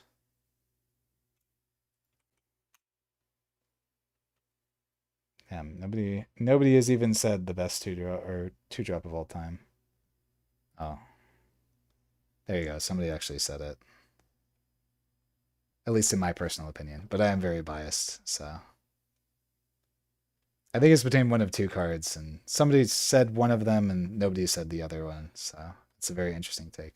But yeah, you can build like this if you want to, or you can cut all the fancy reanimator stuff and you can just go for like more of a traditional last rites style infinite Rasa, infinite Nocturne. I'll be testing both variations personally and see which one I end up liking. This color combination does just have access to a lot of very powerful things that can support this style of deck, so I definitely think it's worth trying. Yes, my personal But yes, for those who are not unaware, I think the most powerful turn one play that exists is in fact the Feyfolk. The thing that this card does is absurd. The fact that it just works in it's specifically in Kha'Zix and set that this thing does its thing. Kha'Zix because of the chosen champion, and then out of set obviously because of the tank plus Vi as well. I think this card will actually probably be pretty good in Ambessa too. Just being able to pull things in and then like immediately ambush a Rengar or Vi is just super super strong as somebody who's been doing it for a while. So the fact that you'll play three of these plus three Vi in an Ambessa list is going to be really really strong. The other one that people have not said, the actual goat is the most consistent turn one play is just Lonely Poro. This guy this guy is so stupid. Cannot stand Lonely Poro. I know he's just a little guy, but why do you have to be so good, you little shit? I just want every deck to have three Lonely Poros in it. So I think Poro might actually be like the actual goat if I'm not being biased, just because it's like a turn one play that you can just throw out there. It'll draw you a card and you don't have to care about it. Your opponent has to deal with it. Um, so outside of that, for like utility, I think Tide Turner is also very, very broken. The fact that it's like a hidden 2 for 2 that also has an on play effect, like this guy is just nuts, right? So, um, yeah, I think that Tide Turner is also very, very strong. So these are the three goats of turn one plays just off the top of my head. But you know, I'm sorry to my boy Lonely Poro. I know you're just a little guy. We'll get you some friends soon, bud. But yeah. Yeah, he's on the mountain for he's the top of the mountain for a reason. He's just sad because he's alone at the top, right? That's why he's the lonely Poro, because he's just the undisputed goat. Now he has nothing to be happy about anymore. He's already reached peak perfection. There's nothing better that you can do than a lonely Poro. So he's just unfortunately alone at the top. And that's what happens to him. Um, been seeing people try to cheat out Baron with Soul Gorger. Yeah, I don't know if I think Harrowing is better than Soul Gorger personally, but yeah, I mean students very good. Don't get me wrong. Like there are uh tons of very very powerful two cost units. Um, Traveling Merchant as well as like very very broken 2 for 2. But I think in terms of what you're looking from my perspective, there are three things that you're looking from a turn one play, right? You're either looking for something that is extremely consistent and is going to be able to score early without you caring, i.e., Lonely Poro. You're going to be looking for something that actually sets you up for the late game by being able to kill off some of your opponent's biggest units, i.e., Feyfolk, or you want something that's good to draw no matter what, because they'll always be doing something with an on turn. You can always get the on play effect / hidden effect, or it'll just be a 2 for 2, and then you have Tide Turner as the best of those. So, in my opinion, I think those are the three best turn one plays because they are the strongest at what they specifically do, right? This is the best like thing to just draw whenever, and you're never sad to have a Tide Turner in your hand because it just does so many things. Lonely Poro is the best if you're just trying to score points and not have to protect your turn one play. And then Feyfolk is the best if you're just trying to make an early play and then set your opponent up where it's like, well, I can't play any units because I'm just going to lose to Feyfolk plus Vi, right? So, yeah. Does CTCG have a Piltover profile? Yes, we do. You should be able to find it if you just search Challenger TCG on there. And I think it's a lot of our stuff is public, but maybe not all of it. What do you think I should add in any list from set 4? I don't know. We can go through some Q&A and see if there's anything from that color combination. My gut reaction, knowing what we added to our Draven list, is there's probably not much. If you're playing Zon Warren's still game 1 plus Traveling Merchant, I think Perfect Execution is maybe worth playing just because you can just pitch it off anyways. And it does always have the ability to flow, but it's probably the weakest in any because you already have your chosen champion to be able to pick up any spell from your grave anyways. But I do think this is just like one of the more universally strong cards that the color combination ended up picking up. I'm a big fan of the Up from the Deep card. I think this card's broken. I don't know if it's good in Annie, to be honest, but I do think it's just overall very, very strong as a card of being able to make so many tokens that just lets you score and not have to care. I think this is probably a little bit different than the traditional Annies that we're used to because Annie is more reliant on like using flash to be able to protect your tokens or protect your actual units, as opposed to this spell being like I'm going to score and not have to actually care what my opponent's doing. So, um, outside of that, like this card's fine. Sideboard hate. I don't think this card's any better than Starcrossed, and I think Starcrossed and Annie will always just be better because you get to infinitely Starcross people with your chosen champion. So you're not really going to be playing that. Um, Outside of that, I don't think Annie really got too much, but I think a lot of people have to remember that most decks did not get a lot from this set. So if you're playing like a set 3 deck that was previously good and you're like, well, I didn't get anything good out of this set, so my deck must suck.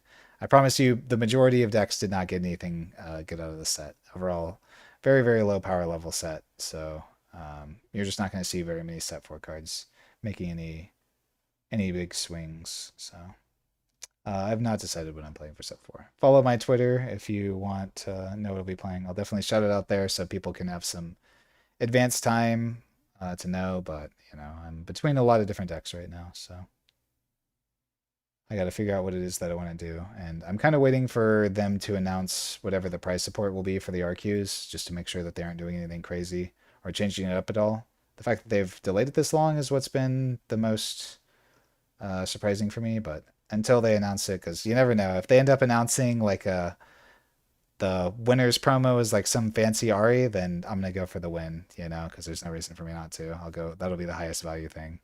If the winner's promo is some bikini Ari or something like that that'll sell for $1 million. But outside of that, yeah, I'll probably end up going for a best of leader.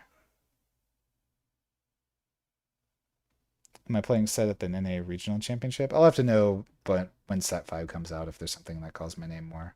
It's possible I'll play set for set 5, but I will not be playing set for set 4. Ocean Drag, yeah, this card sucks. Anything that costs this much energy is unplayable in purple slot meta, so yeah, unfortunately. But some of these cards are really cool, but like they're just you can't spend 8 energy on a card. Just basically period. It's just too expensive. So I think this is probably one of the better like things that cost 8, but it still costs 8. So yeah, I'm not interested.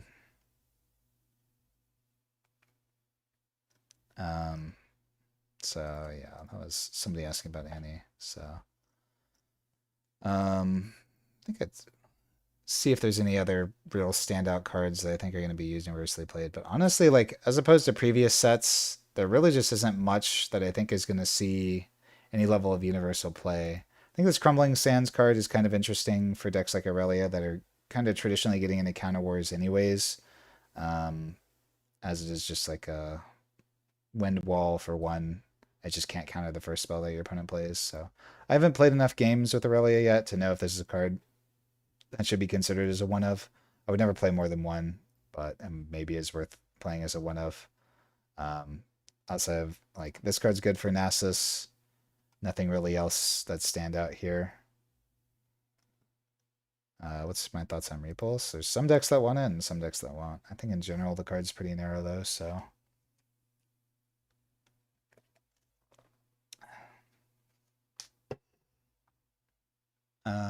So you ran in set, but it's been bad for me. It's specifically okay in set because you can play around the idea that you have a Repulse, but I think it's kind of bad in every other deck, so. Let's see. Mind. I've known a lot of people talking about this Autopus card. It's maybe playable in Lux, not playable anywhere where else. This Clairvoyance card is playable specifically in Aurora Jace. Not that people seem very disappointed by the idea of Aurora Jace, which I kind of get. All these gear decks are just basically Aurora decks is the only way to play them, and we just haven't seen strong enough gear, unfortunately, to support it. I think this Plazo Guardian card's cool if people start playing the Rat plus Cole. I think the only way that Plaza Guardian is playable is in a Rat plus Cole deck. And you can I was building it specifically at a Mel when I was doing that because it actually protects your rat. So I think I already showed it a little bit earlier in stream, but if I were to play this guy, that's probably where I would go. Somebody was asking about Swain. As cool as Swain is as a champion, they did him dirty here. This card doesn't do anything. I don't know what decks are playing non-token units, gears, and spells, and then like even then like a 6 for 6. I think even if it didn't have this clause where you have to play a non-token unit, a non-token gear, and a spell, it would be questionably playable just because it is so expensive and there's a lot of decks that'll just do nothing against. But the fact that you also have to build around it by having access to all of these things, I think makes this guy like kind of tough to actually play. I mean, maybe there's some world where you like build a Diana deck around this guy and then you like ride the wind and you score 4 points. If you're a big Swain fan, I think that's the only place I would look. And then you can play like Sprite Fountains, I guess, is your gear. And you'll want to have like potentially dead gear in your deck anyways to discard off way. So if you're a big Swain person and you want to make this guy work, that's probably how you have to do it. I mean, I guess maybe you could do it at Mel too to protect it with Mel Sig Spell. But yeah, that's about all I see. This card's decent for, again, the Jace Aurora deck. Um, it's also notable that you can target your opponent's stuff with this too, if for some reason that's beneficial for you. Um, but yeah, I don't think it's like universally powerful enough to really do anything crazy.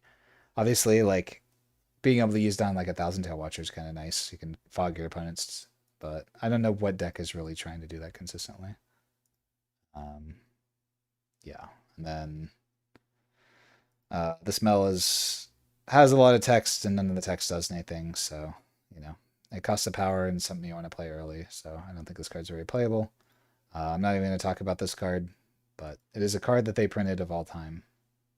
Yeah, that's mostly about it. I think we covered this in my take on Acceleration Gate. Is this is a very powerful effect, but it's just not one that can be utilized yet. So I don't think this card's good enough to carry any sort of Jace gear deck, which is obviously what it's intended for. It doesn't really work well in the Aurora deck outside of being like a spend a power, get a rune, but you're not going to want to do that really.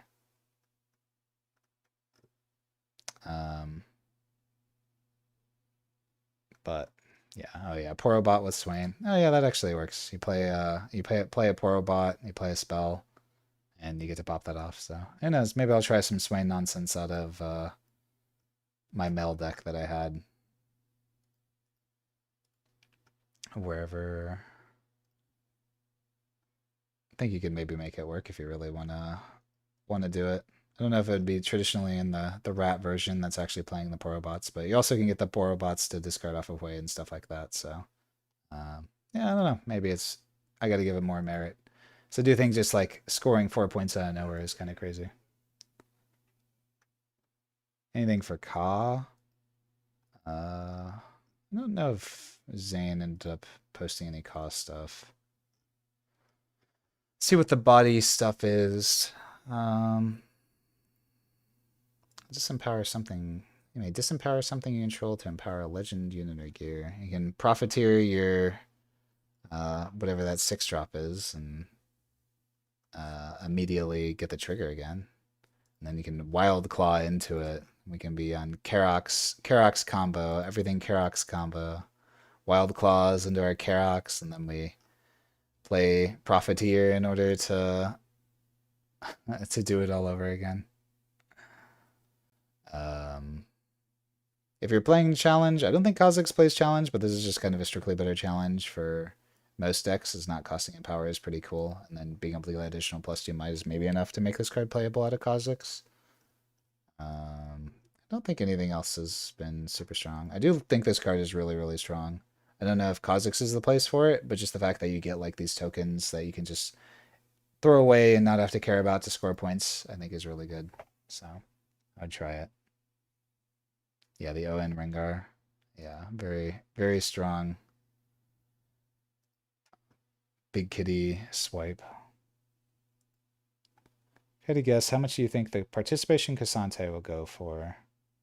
From the regional, there'll be what, 700 of them that exist. I don't know. I don't really talk too much about finances of this game on here. It's tough to say. You can always find me then. If I had to guess, it doesn't look that cool, so maybe like $500 is probably the range that I'd put it at, but who knows with how the market is right now.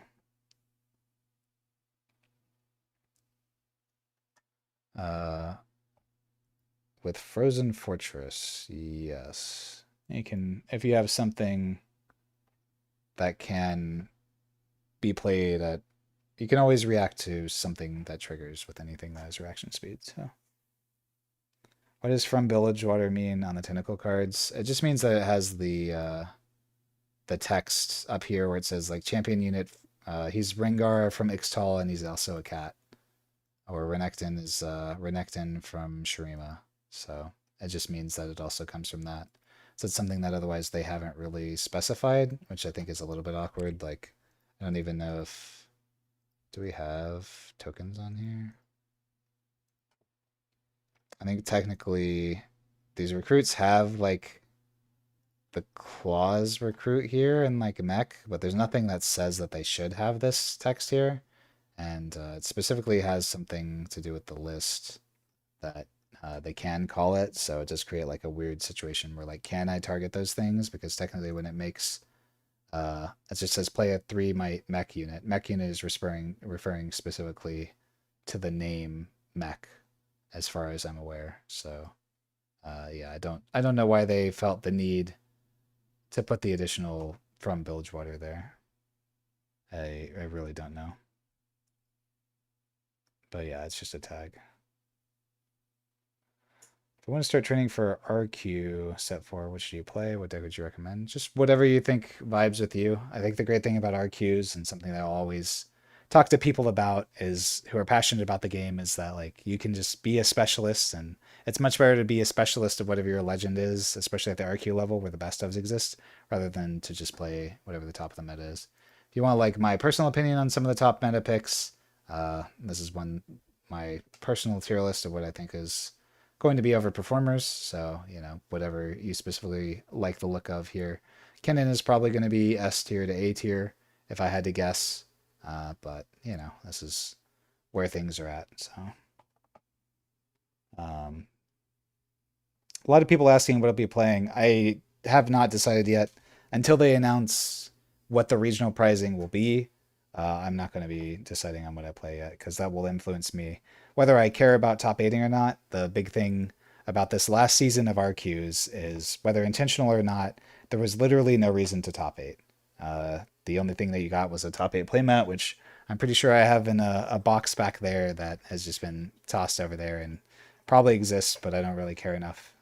But because they made the promo that was supposed to be top 8 pass down all the way to top 64, there was no additional benefits for top 8ing in events. The $1,000 or $2,000 is like pennies in the grand scheme of thing compared to what the price of a best of is these days. So yeah, when it comes to playing for actual pricing that matters, there's literally no reason to top 8, unfortunately. And if that changes for the better in set 4, then maybe I'll have some incentive to playing one of these top S tier decks because, you know, that will give me the additional value of top 8ing. If they don't, then, you know, I might as well just play like a B tier and A tier legend and just go for one of these, right? So, yeah, I do this stream every Monday, and then we also stream on Wednesdays. So for those people who are curious, as soon as they announce the regional pricing, then I'll be able to give people an answer as to what I'll be playing. Is it better to qualify Worlds or win the ON RE Best of? I would almost assure you it's better to win the RE Best of, but yeah, it's hard to say. What champions did I play in League? I played top laners mostly. Alawi was my favorite. That's my favorite champion in League, so. But I played a bunch of like Aurelios, and I never actually played Set in League, and I still have never played Set in League, so. Do I think a Vendetta is an objectively bad set? Depends upon what you mean. If you're talking about in terms of overall power level of the cards in the set, I would say that Vendetta is objectively a bad set and that the cards in this are very, very weak. There are so many cards, especially at the epic level, that I just like look over and I'm like, I don't know what this card is ever supposed to be doing. Like what is this card? Why does this card exist? Like this card is not playable, right? There's so many of those that are just like, yeah, these cards will never see play, and I think that's the vast majority of the set. For the overall health of the game, I think that the most important thing when creating a set of Riftbound is that people are excited to open boxes of this set, and they have done a fantastic um, job with all of the alt arts and overnumbers, with all of these like dueling cards, as well as the overnumbers, the legends, and all that, as well as the. It's going to show these, yeah, all of our waifu cards here. Um, people are going to still enjoy opening boxes. I do think that it will not be a huge shakeup to the meta based on how weak the cards are overall in the set, but we previously had a pretty good meta that people seem to be relatively content with. Obviously, there are a couple of outliers at the top that are a little bit better than other decks, but there's a lot of decks that actually are able to contend in the metagame right now, which is not something that most games can say. So I think getting another 3 months of, I think it's about 3 months, right? I think October. Yeah, we got about 3 months of set 4 until set 5 comes out, but getting another 3 months of this format, I think will be just fine for people. So when you're skirmish playing set, yeah, love to hear it. Anything for your boy Jax? Probably not.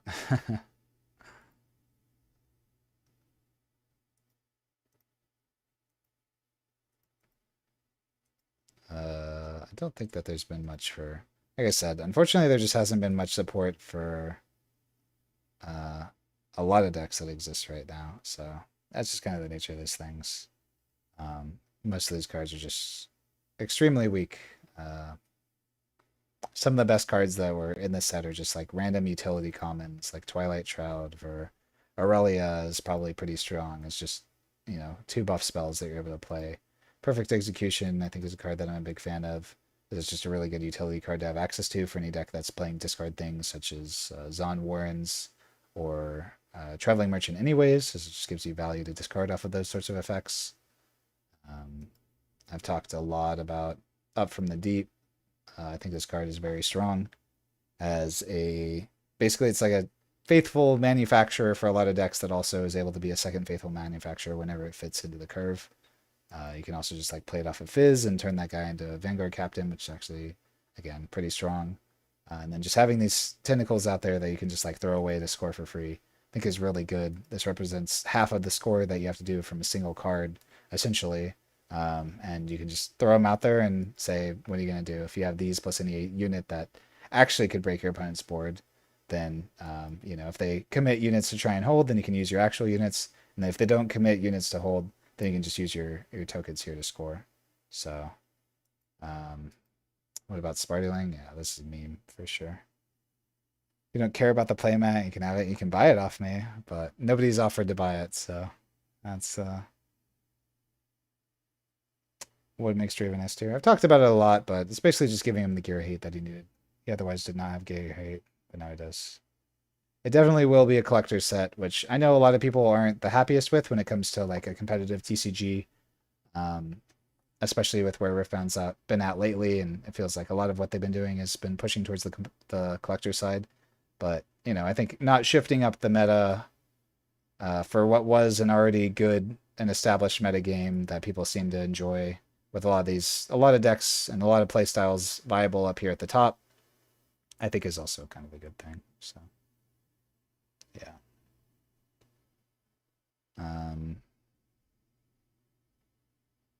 But yeah, 1 second.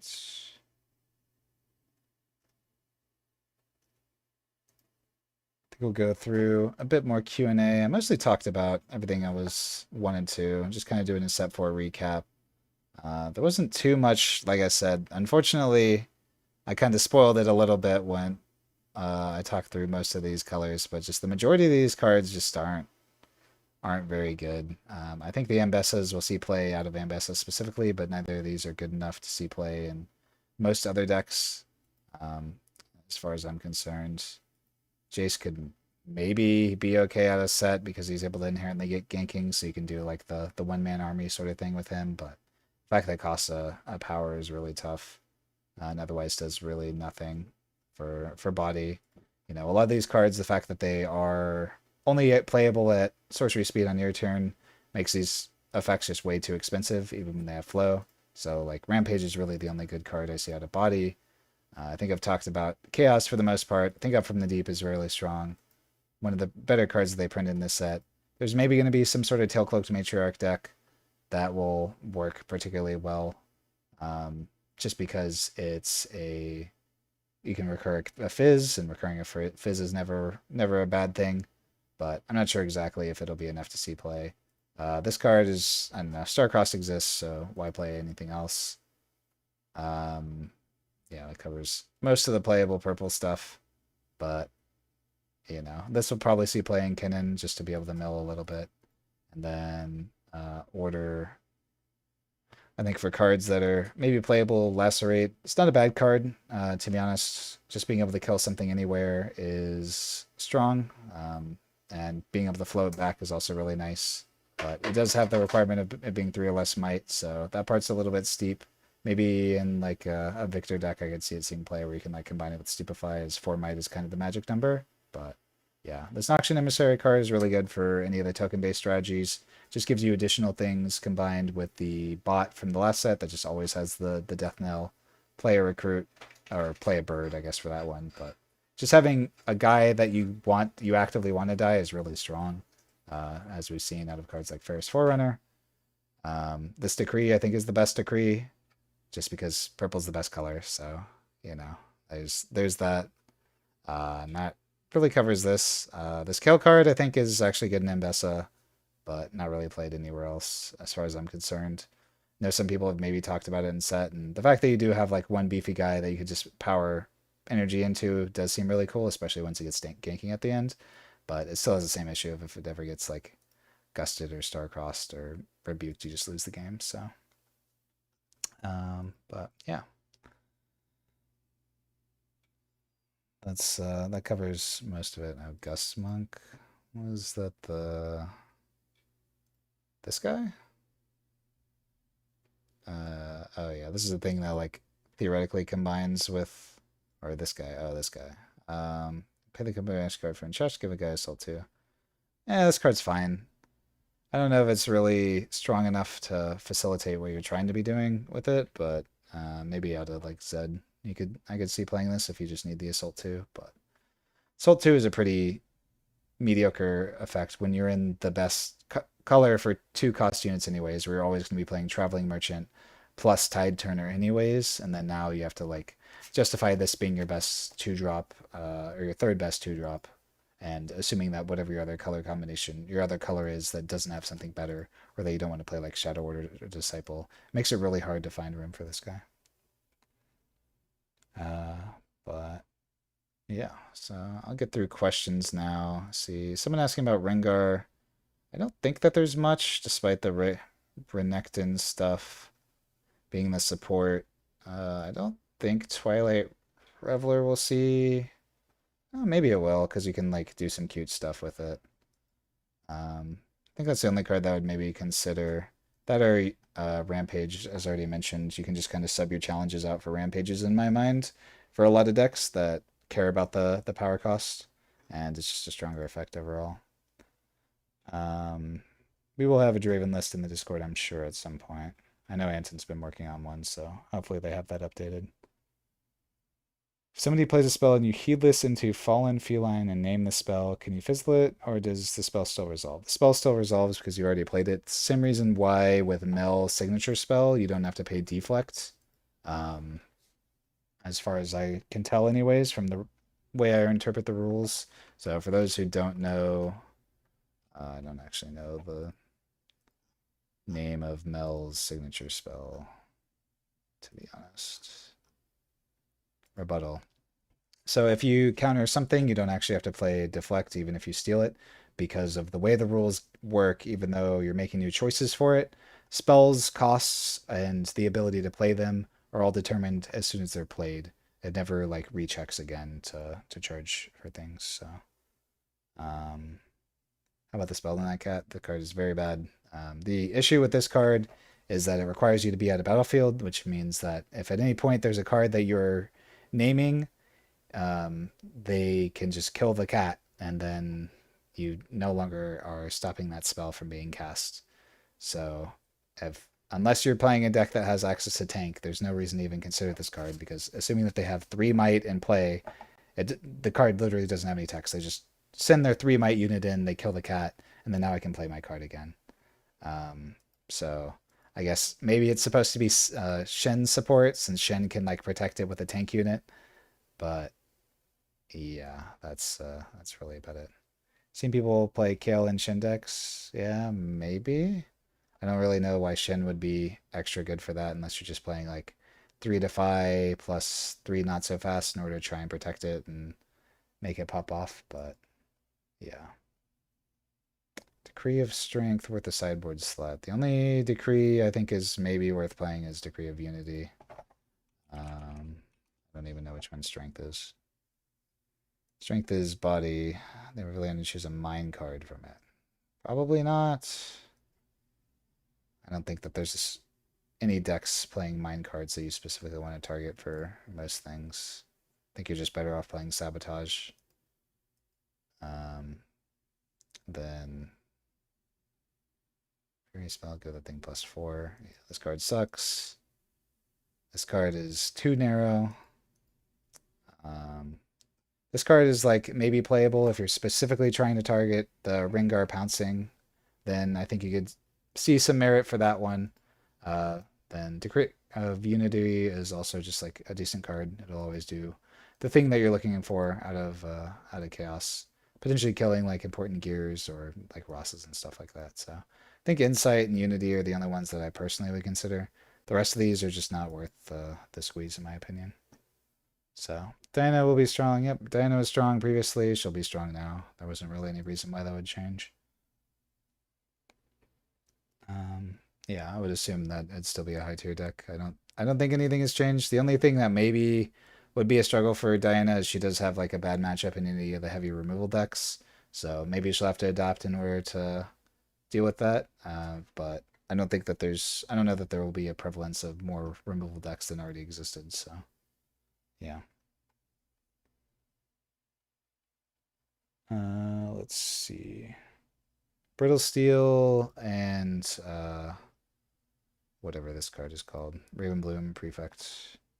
For all the people asking why I rate Draven so highly, but I think it really was just all that. Not always do decks need like something crazy in order to make them pop off, you know. So sometimes they just need a little bit of help in order to get them up there, right? Do you think Aurelia has some issues versus Nasus since he brings such big boys? No, Aurelia historically is very good at dealing with big boys, right? It's just because she's incredible at breaking. The only issue Aurelia ever has is whenever they have like some sort of spells to interact with her. So I'd assume Aurelia will have a good matchup into to most things, to be honest. Maybe to base with Flash does he get the draw? He does get the draw, Paldrius, if in the game of Riftbound, cards do as much as possible. So as long as they don't have an if clause, then they'll still do it. So he was asking if they still draw one. So you will always do as much as possible when it comes to a card, unless it has the clause of like deal to a unit at a battlefield if you do draw one, or the other instance is with Hidden Blade, because Hidden Blade requires the unit to have died at the battlefield in order for it to determine who the controller is to draw to. If they were to flash it out, then they wouldn't draw the 2 off of Hidden Blade. So those are the only real instances where stuff like that changes. How does Melsig work with Starcrossed? So, you gain control of the spell, so you return a friendly unit and enemy unit to their owner's hands. As far as I'm concerned, rebuttal. You gain control of it, and you may make new choices. I think it doesn't matter. You still have to target 2 things because you're still playing the cards. You can change the targets, but you still have to target it. You still have to target one of your guys and one of their guys, no matter how it works. Because if you gain control of the spell and it becomes your spell, then you're still balancing a friendly unit of yours and an enemy unit of theirs. And if they still control the spell, then they're balancing a friendly unit of their spell of theirs and then an enemy of yours. So Either way, you're always going to bounce one on each side. You're not going to be able to bounce two of your opponent's units, as far as I can tell, anyways. But maybe that's not how it works, but that's the way that I would read it. So, because as far as I can tell, with rebuttal, you still have to choose legal targets, so you can't change anything like that. So there's a new client that seems really good to test alone. Ring table. I've not tried it. We've been sticking with our same ones that we use till somebody reaches out to us and tells us like, oh, this is the goat. We don't really have much reason to change for our internal testing. Yeah, I think Jace is one of the stronger Aurora decks. I saw a couple people asking about Jace just because it's specifically is able to kill the student card or the prefect, whatever this guy is. If you run into the Ravenbloom prefect out of any other deck, you don't really have an answer to it. As far as as they just like leave this in the back, then you just can't play your Aurora. But Jace is able to kill this guy thanks to Deadly Flourish, so I think that's why Jace is one of the better Aurora decks, despite the other flaws that that deck has. So, where's the S tier Draven list? I mean, I haven't really built it yet, to be honest. But like I said, I don't think it really changed that much. I mean, I have my old Draven lists that I have in here that again didn't really have anything crazy. There's probably some stuff that's missing. Like I mentioned that Rek'Sais are probably supposed to be in here, but literally you don't have to do anything different than what we are. The main thing is we get to sub out these thermo beams for some actual gear hate. And then depending upon what like the meta is, you can go heavier on Vexes. Maybe the Jins plus Falling Stars aren't worth it, but you're gonna be sticking with the same traditional stuff. You're playing stack decks, Overzealous Fans, Tide Turners. I think Eve is probably still one of the better twos, just because it makes it really annoying for opponent to have to figure out the hide cards. You're always gonna be playing Spinning Axes. You're always gonna be playing Falling Stars. You're gonna play Starcross. You're gonna play Hopefuls. You're gonna play Kaisas. You're gonna play First Forerunners. Like the majority, 30 of 40 cards of the Draven list is not really going to change. None of that's going to change. It's just depending upon what you feel like you need for the meta. If you feel like Purple Vex is better, then we don't need the gens. We can cut those. If you feel like Purple Vex isn't relevant enough in the majority of matchups, then maybe you cut those and stick with the gens and the Kaisas as your play. Outside of that, I mean, yeah, there's nothing that like we're not changing anything crazy. Draven has performed extremely well at these RQs given that he's one of the lowest play rate decks. He's always been in top 64 for his best of, and that's without the majority of like top players actually playing this deck. So I promise you, if a top player picked up this deck and played it, they would have very good success with it. So I think when people overvalue the results that they see because they just see whatever the deck is that won the event or whatever, and they don't actually like think behind a lot of the actualities of why that is the case. You have like a small event where Lux won the event and everybody's freaking out, but yeah, that doesn't necessarily mean anything. It's one event. Anything can happen in a top 8. And just depending upon who is there and what the top players are playing, they will always do better on those. So top players could have played anything they wanted and they would have done well at that event. Where's Rek'Sai on the tier list? I think Rek'Sai's good. I think it's like a solid A tier deck. Darius is extremely broken and underrated, I swear. It's possible, but he's also a meta leader, so just play something, or he's a set 1 leader, so if we're talking about the RQ level, which is what I talk about for the most part, you might as well play something that can give you a best of.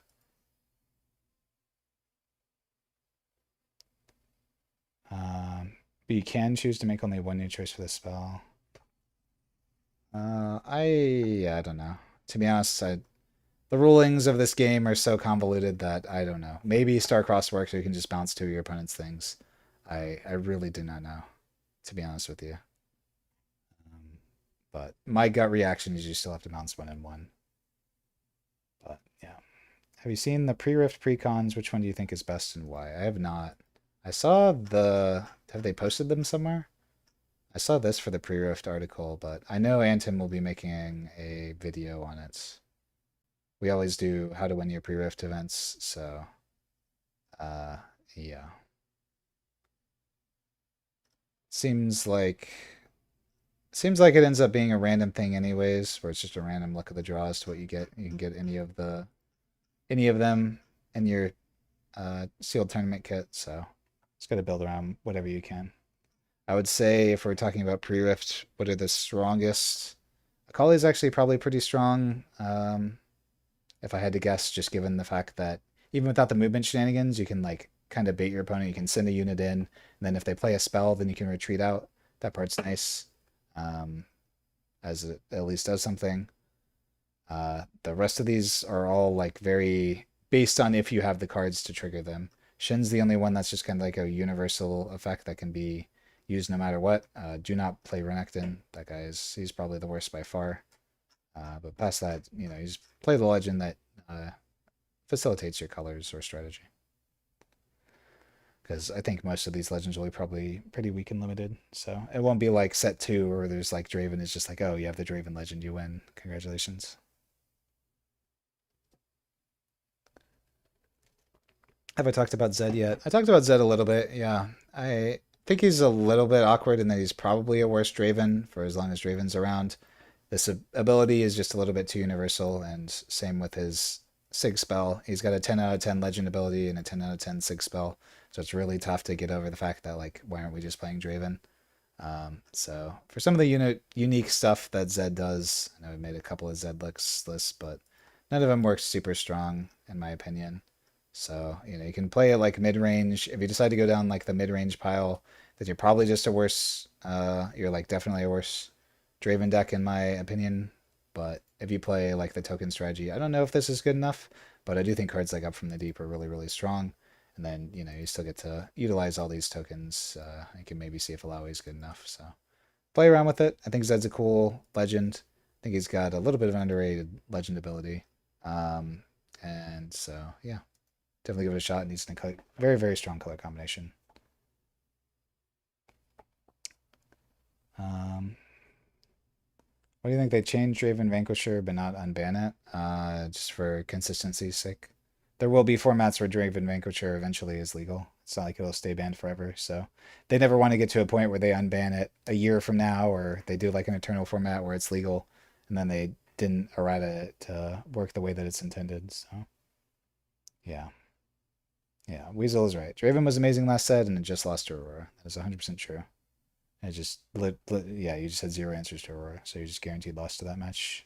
Which Aurora was the most popular strategy by far because every deck at the RQ level was playing Aurora that were just like all these bad decks. So even though Aurora wasn't the most played deck, you had to imagine that every MF plus every Sivir plus every Volley Bear plus every Poppy plus half the Fioras plus a portion of the Rengars, like all of these decks ended up, all the Lee Sins, all of these decks were Aurora decks, all the Garens were Aurora decks. So even though when you combine them all, Aurora was the most popular strategy in set three, and because of that, Draven very much so struggled while having zero answers to any of those decks.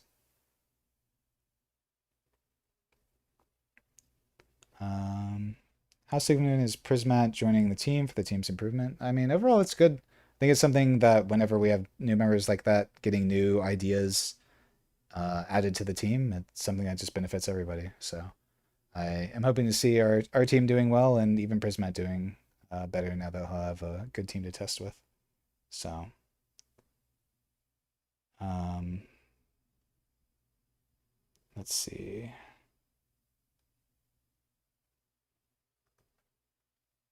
Scrolling through, which decks do you think get stronger with increased sideboard slots, and which decks do you think suffer from the increase?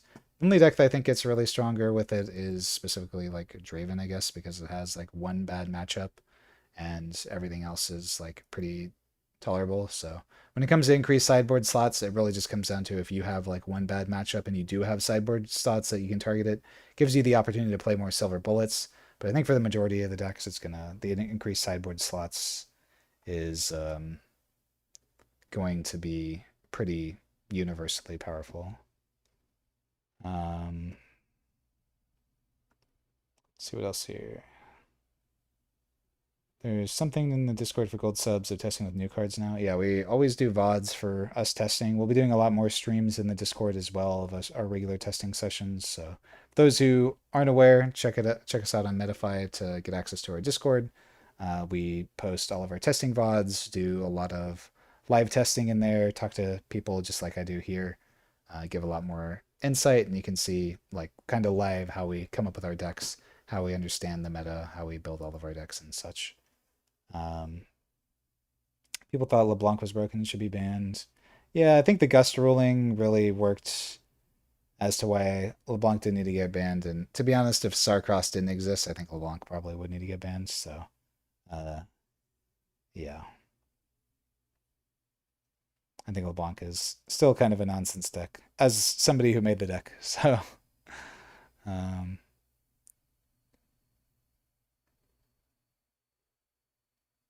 let's see. Someone just cooked Zed. That's more consistent than Draven. Yeah, maybe Zed can be cooked. I don't know. I'm not completely writing off Zed because the color combination is very strong. Uh, but you know, give it a shot. See what you can do with Zed.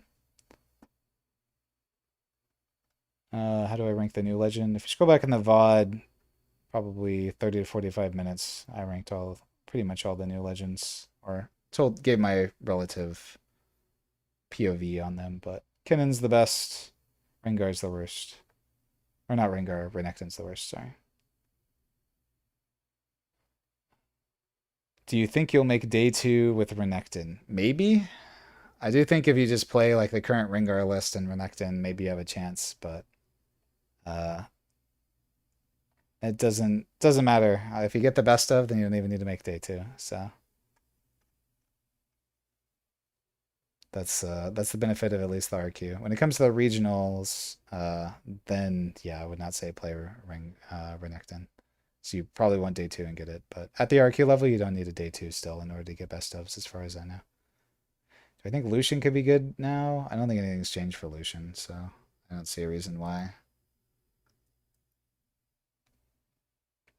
Thoughts on LeBlanc this list? The set still loses to purple, so it'll be a struggle, but yeah.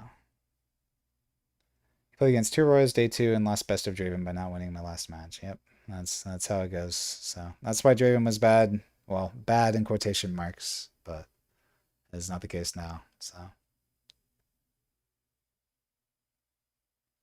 Quentin mentioned in a comment to the video that you would only bounce the new enemy unit that you selected. Yes, that's what I would assume.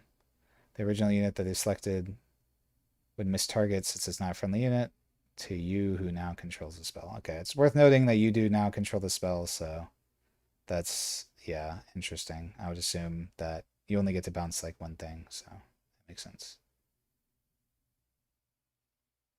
Mel can change just one target and bounce both their units, Grinton said, and turn them sideways rules video. Okay, well, Grinton knows the rules better than I do, so I would trust him.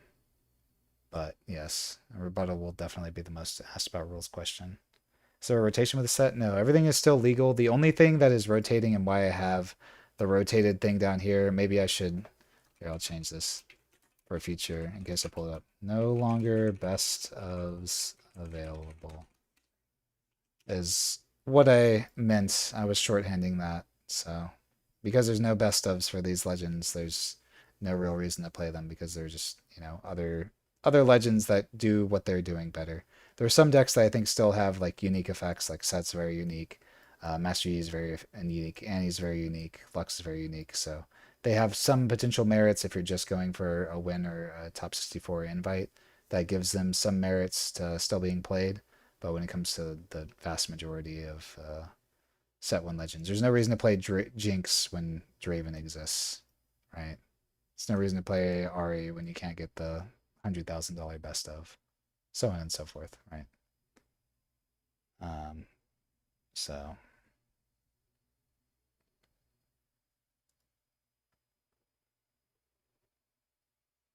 I think I'm having a tier just for Discord. And something maybe we can talk about in the future, but I feel like a lot of our value add from Medify is just through the Discord stuff. I would love like some way to have our community be able to support us for those who aren't able to afford the monthly fees, but that's kind of why we do these live streams, is more so to give as much information as we can to people, whereas the Discord is supposed to kind of be for people who are very interested in taking their gameplay to the next level, if that makes sense. So yeah, it's something that will always be considering in the future, but no current plans. For now, it'll just be us doing these streams and stuff like that a couple times a week in order to help everyone we can.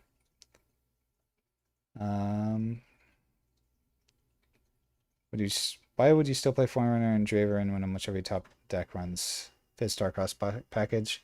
Because it's so good into any deck that doesn't have Fizz Starcross. The specific reason why I would still have it in my list. I don't know if 3 is the right number. Maybe it's like 2 and 1. But there's a concept that I like to refer as Zon Slop. So any deck that's able to play Zon Warrens as your neutral battlefield is allowed to play cards that are universally powerful in some matchups and not in others. So if you're playing into a deck where Ferris Forerunner is good, then you have access to it in all 3 games. And if you're playing into a deck where Ferris Forerunner is bad, then you discard it to your Zon Warrens because you always have the access to do that. So that's a specific reason why you, like I said, you could maybe do like 2 main, 1 sideboard. When I made this Draven list forever ago, it was just to kind of give like a general outline as to what you're looking for when somebody was asking about Draven. So we still miss Dreaming Tree. It'll be back there behind us forever. So is Key Barrier a good card? I think it's fine. It's a very narrow card, but also a very powerful one when it does work. So I think for decks that are trying to hold, then it's probably fine. I think in general, it's very difficult to play cards that are like kind of only good on defense. When, this is a card that's kind of only good on defense when most decks will have access to something that can be universally strong, like a punch first, This is something that works both on offense and on defense. So when you're building your deck around cards and the idea of cards, you want to have access to cards that are as universal as possible and aren't like super narrow. So Key Barrier is a powerful effect for holding, and if there's a deck that actively wants to hold, then I'm sure Key Barrier will see play, but the effect is pretty narrow. Volley still B? Yeah, I don't think Volley's changed at all. Thinking of playing with a Warren. I think there's a couple of aggro Warren lists. It's definitely not the most powerful deck, but if it's the style of deck that you like the look of, then definitely give it a shot. So thoughts on Vex still playable? Yeah, I think Vex is still playable. It's definitely not like a top deck, but it's a decent deck for sure. Just runs in the issue of going second. Is really annoying. Driven back at the top. I assume if I scrub back, we talked about that earlier. Yeah, we talked about Driven a lot pretty recently, so I think Driven is very good. Do you think people will still play old legends that can't get the best of but are still meta relevant? I think the only one that we'll really see in any amount of numbers is Master Yi. I don't think that deck's gotten any worse. So for people that want the top 64 invite, I think that there will be some amount of Master Yi players, but I don't think that there will be like a ton, just because the added value of the best of does add a lot. But you'll still see some random people playing random stuff. Yeah, I've had this tier list up like a million times, so scroll through the VODs and you'll see. Forerunner just cooks anything that's not purple. Yep. Forerunner is one of the most suppressive cards if you're not playing purple, and the reason why like Starcross is so powerful. So, all right, I'll go through these last YouTube questions and then call it. See if there's anything here. Will Villanueva keep updating Volley? And you see Quinnen sweeping the format. I don't think he will update Volley because he won't be playing it, so there's not really much of a reason to. And will Kinnan sweep the format? No, there are definitely things that Kinnan loses to. My current take on Kinnan is he's somewhere between A and S tier. I don't know if he's quite up here with the top dogs, but he's definitely not like a B tier legend. He's doing things that are powerful enough that he's certainly somewhere in between A and S tier. We haven't really refined the list yet to know exactly where he lines up, but he will be somewhere in the A to S tier. I did give my thought on Zed a few times, so I've talked about Zed a few times, so you just have to scroll through the VODs and look for one of them that has this page back up, and you'll see where it is. 10 kind swordbirds have a lot more smoke screens. Well, it seems like a good candidate for this. Maybe. I don't think it'll be as prevalent as people think. I think a lot of people have been like, oh, well, if you have like a 15-card sideboard, then you can swap out half your deck. But lo and behold, Magic has a 15-card sideboard, and they only play with like 30 to 36 cards in their deck because half their deck is lands. So, and you never swap out your lands. So that's a game that historically has been able to have the same amount of actual cards in their deck and be able to swap them just fine. So yeah, I don't think increasing the amount of sideboard slots will ever create any sort of situation that matters. Kind of sucks that set 3 legends will only have 3 more RQs before they rotate, and same with set 2. Yep. It is definitely a situation that, is a little annoying for people that want to have those, but, these next 3 RQs will be important for anyone who wants a set 2 or set 3 best of. So, yeah, I think it's the RQ drought season is definitely a little bit annoying, but it's just kind of the nature of how they scheduled things out. So we'll have to see when set 5 comes out how things adapt, but I'm sure that they will have a million tournaments starting back up in January again. So we'll update the set list. I don't think there's any updates to really write home about, to be honest. So I don't think my list is changing for those who are curious about set and are still interested in playing it. The only thing that I would even consider changing is maybe swapping out the challenges and hidden blades for rampages. Nothing else here is worth writing home or changing. The additional sideboard hate, I don't know, we can put whatever, or the sideboard slots, so you can kind of put whatever you want in there. But I haven't really felt the need for extra sideboard slots. Otherwise, I always could have cut the Lucians, or the Ash is only there for 1 matchup, etc., etc. So, will Danny update LeBlanc? Yeah, all of our guides that we write are good for 2 sets, is what we promise, and then sometimes we do a third, just depending upon if things change drastically or not. But so the LeBlanc guide will be updated. I, to be honest, don't think it will change much. The main thing that we'll be adding in will be additional matchups for the ones that matter. But realistically, when it comes to set 4, not much has really changed in terms of the overall meta. So, what will I play in this set? Don't know, but I will have an answer for what I'll play once they announce RQ pricing. When the best 2 drops, how do you use it on a non-Rengar deck? I struggle using it without ambush units to back it up. Yeah, it's Feyfolk is not a card that you can universally play. You have to build around the idea of Feyfolk and have cards that are already good with this, with stuff like Vi and other ambush units, but you can't just put, there's a reason why Yi doesn't play Feyfolk, right? Yi doesn't work very well for Feyfolk. The reason I think this is one of the best turn 1 plays is because it is so inherently powerful with decks with the ambush units. That makes this card absolutely crazy. So you can use it with ambush units and you can use it with tank units, but outside of those, there's not really much of a reason for you to play Feyfolk. It's just doing the most powerful thing possible on turn 1. So, did I show my Ambessa list? I don't really have an Ambessa list, so I don't have one to show. I think did I maybe make one at some point? I did make one for our gold tier. So this was just something I threw together. It probably needs to be updated. I think these challenges, this was made so long ago we didn't have the sig spell revealed. We just knew what it was. So I think these challenges were the sig spell. But, something like this. The most powerful thing that you're doing is Rengar plus Vi plus challenges plus rampages plus your sig spell. So some combination of those things is what you're really looking to do. And then outside of that, Feyfolk obviously works very well with Vi, so you can play Feyfolk as the turn 1 play. Then your other turn 1 plays, you're just kind of looking to use for whatever. I didn't even put I think you do this Chosen Champion as your default one because it's a consistent turn 2 play, whether you're going first or second, whereas this one is only good going second, but you would always sideboard this one in order to swap on your going second game. And yeah, that's really it. This card's banned now. So this is my take on Ambessa as to where I'd probably be at it. I mean, honestly, maybe even play 9 challenges and you make that in your entire deck. But yeah. I don't think I made a Renekton list because I told people to just copy the current Rengar list from set 3. Just put every card that's in Rengar and Renekton, and there's your list. So GP does not make the cut. No, GP is a worse camel. So people have asked a little bit about GP, so that'll probably be the last question I cover here. But the thing about Gangplank is you essentially have to play him. You have to pay the double power cost. You have to have them not have a star crossed. And then you get this effect that is literally the same thing as the camel, except that he has 1 more might. So you're spending 1 might or 2 power in order to get 1 additional might, right?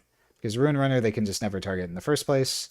Gangplank specifically requires them to choose him, right? If the ability would choose me, send me, or give me minus or choose and stun, give him minus, or return him to hand, and he gets +3 instead. So the only situation in which this card is better is like into like Thousand Tail Watcher, right? But they're just never gonna choose him. So yeah, outside of like specifically Thousand Tail Watcher, there's not really much of a reason to play Gangplank, and Watcher's not even seeing that much play anymore. So Rage Amplifier, win more for sure. So um, yeah. So I think that really covers everything we have. We will be back on Wednesday for our normal podcast stream with Anton. So I think we'll be covering any more questions that we had there. But yeah, I think that'll do it for me tonight, y'all. Watcher doesn't choose, yeah, but I think it does still give the minuses. So I think overall, my take is that the meta will not change very much for the better or worse. We didn't have anything in set 3 that was too oppressive, and I don't think that will be the case in set 4 because most things haven't changed. I think Kennen will be annoying to play against because they'll go through their entire deck and you just kind of have to sit there. But it's not going to be so strong that it's going to completely take over the meta, in my opinion. So, like I said, they'll be somewhere in between S and A tier. Every other deck, in my opinion, is probably B tier or below. Maybe there'll be something that like touches the bottom of A tier, but in general, set 4 legends are not going to be too strong, in my opinion. So, can you react to empowering? Yeah, you can. So that's my take where the meta is. I don't think it's going to be a bad format, but I do think it's going to be a format that didn't really change a ton. So there's some people that'll be better because we're used to playing set 3. Some people that'll be worse where they didn't like the set 3 format. Unfortunately, it won't really change much unless you really like playing Kennen. Then I think that that'll work. So Starcross your own GP, yeah, Stupefy your own GP. I mean, there's some ways to utilize them, but in set specifically, there's no way to do that. So, anyways, that answers all the questions for today. Like I said, I will see everybody on Wednesday. Hopefully, make sure to subscribe, follow us, all that sort of stuff. Check out our Metafy if you're looking for more intensive coaching when it comes to Riftbound, wanting to up your game and all that sort of stuff. But until next time, I will see everybody later, and peace out.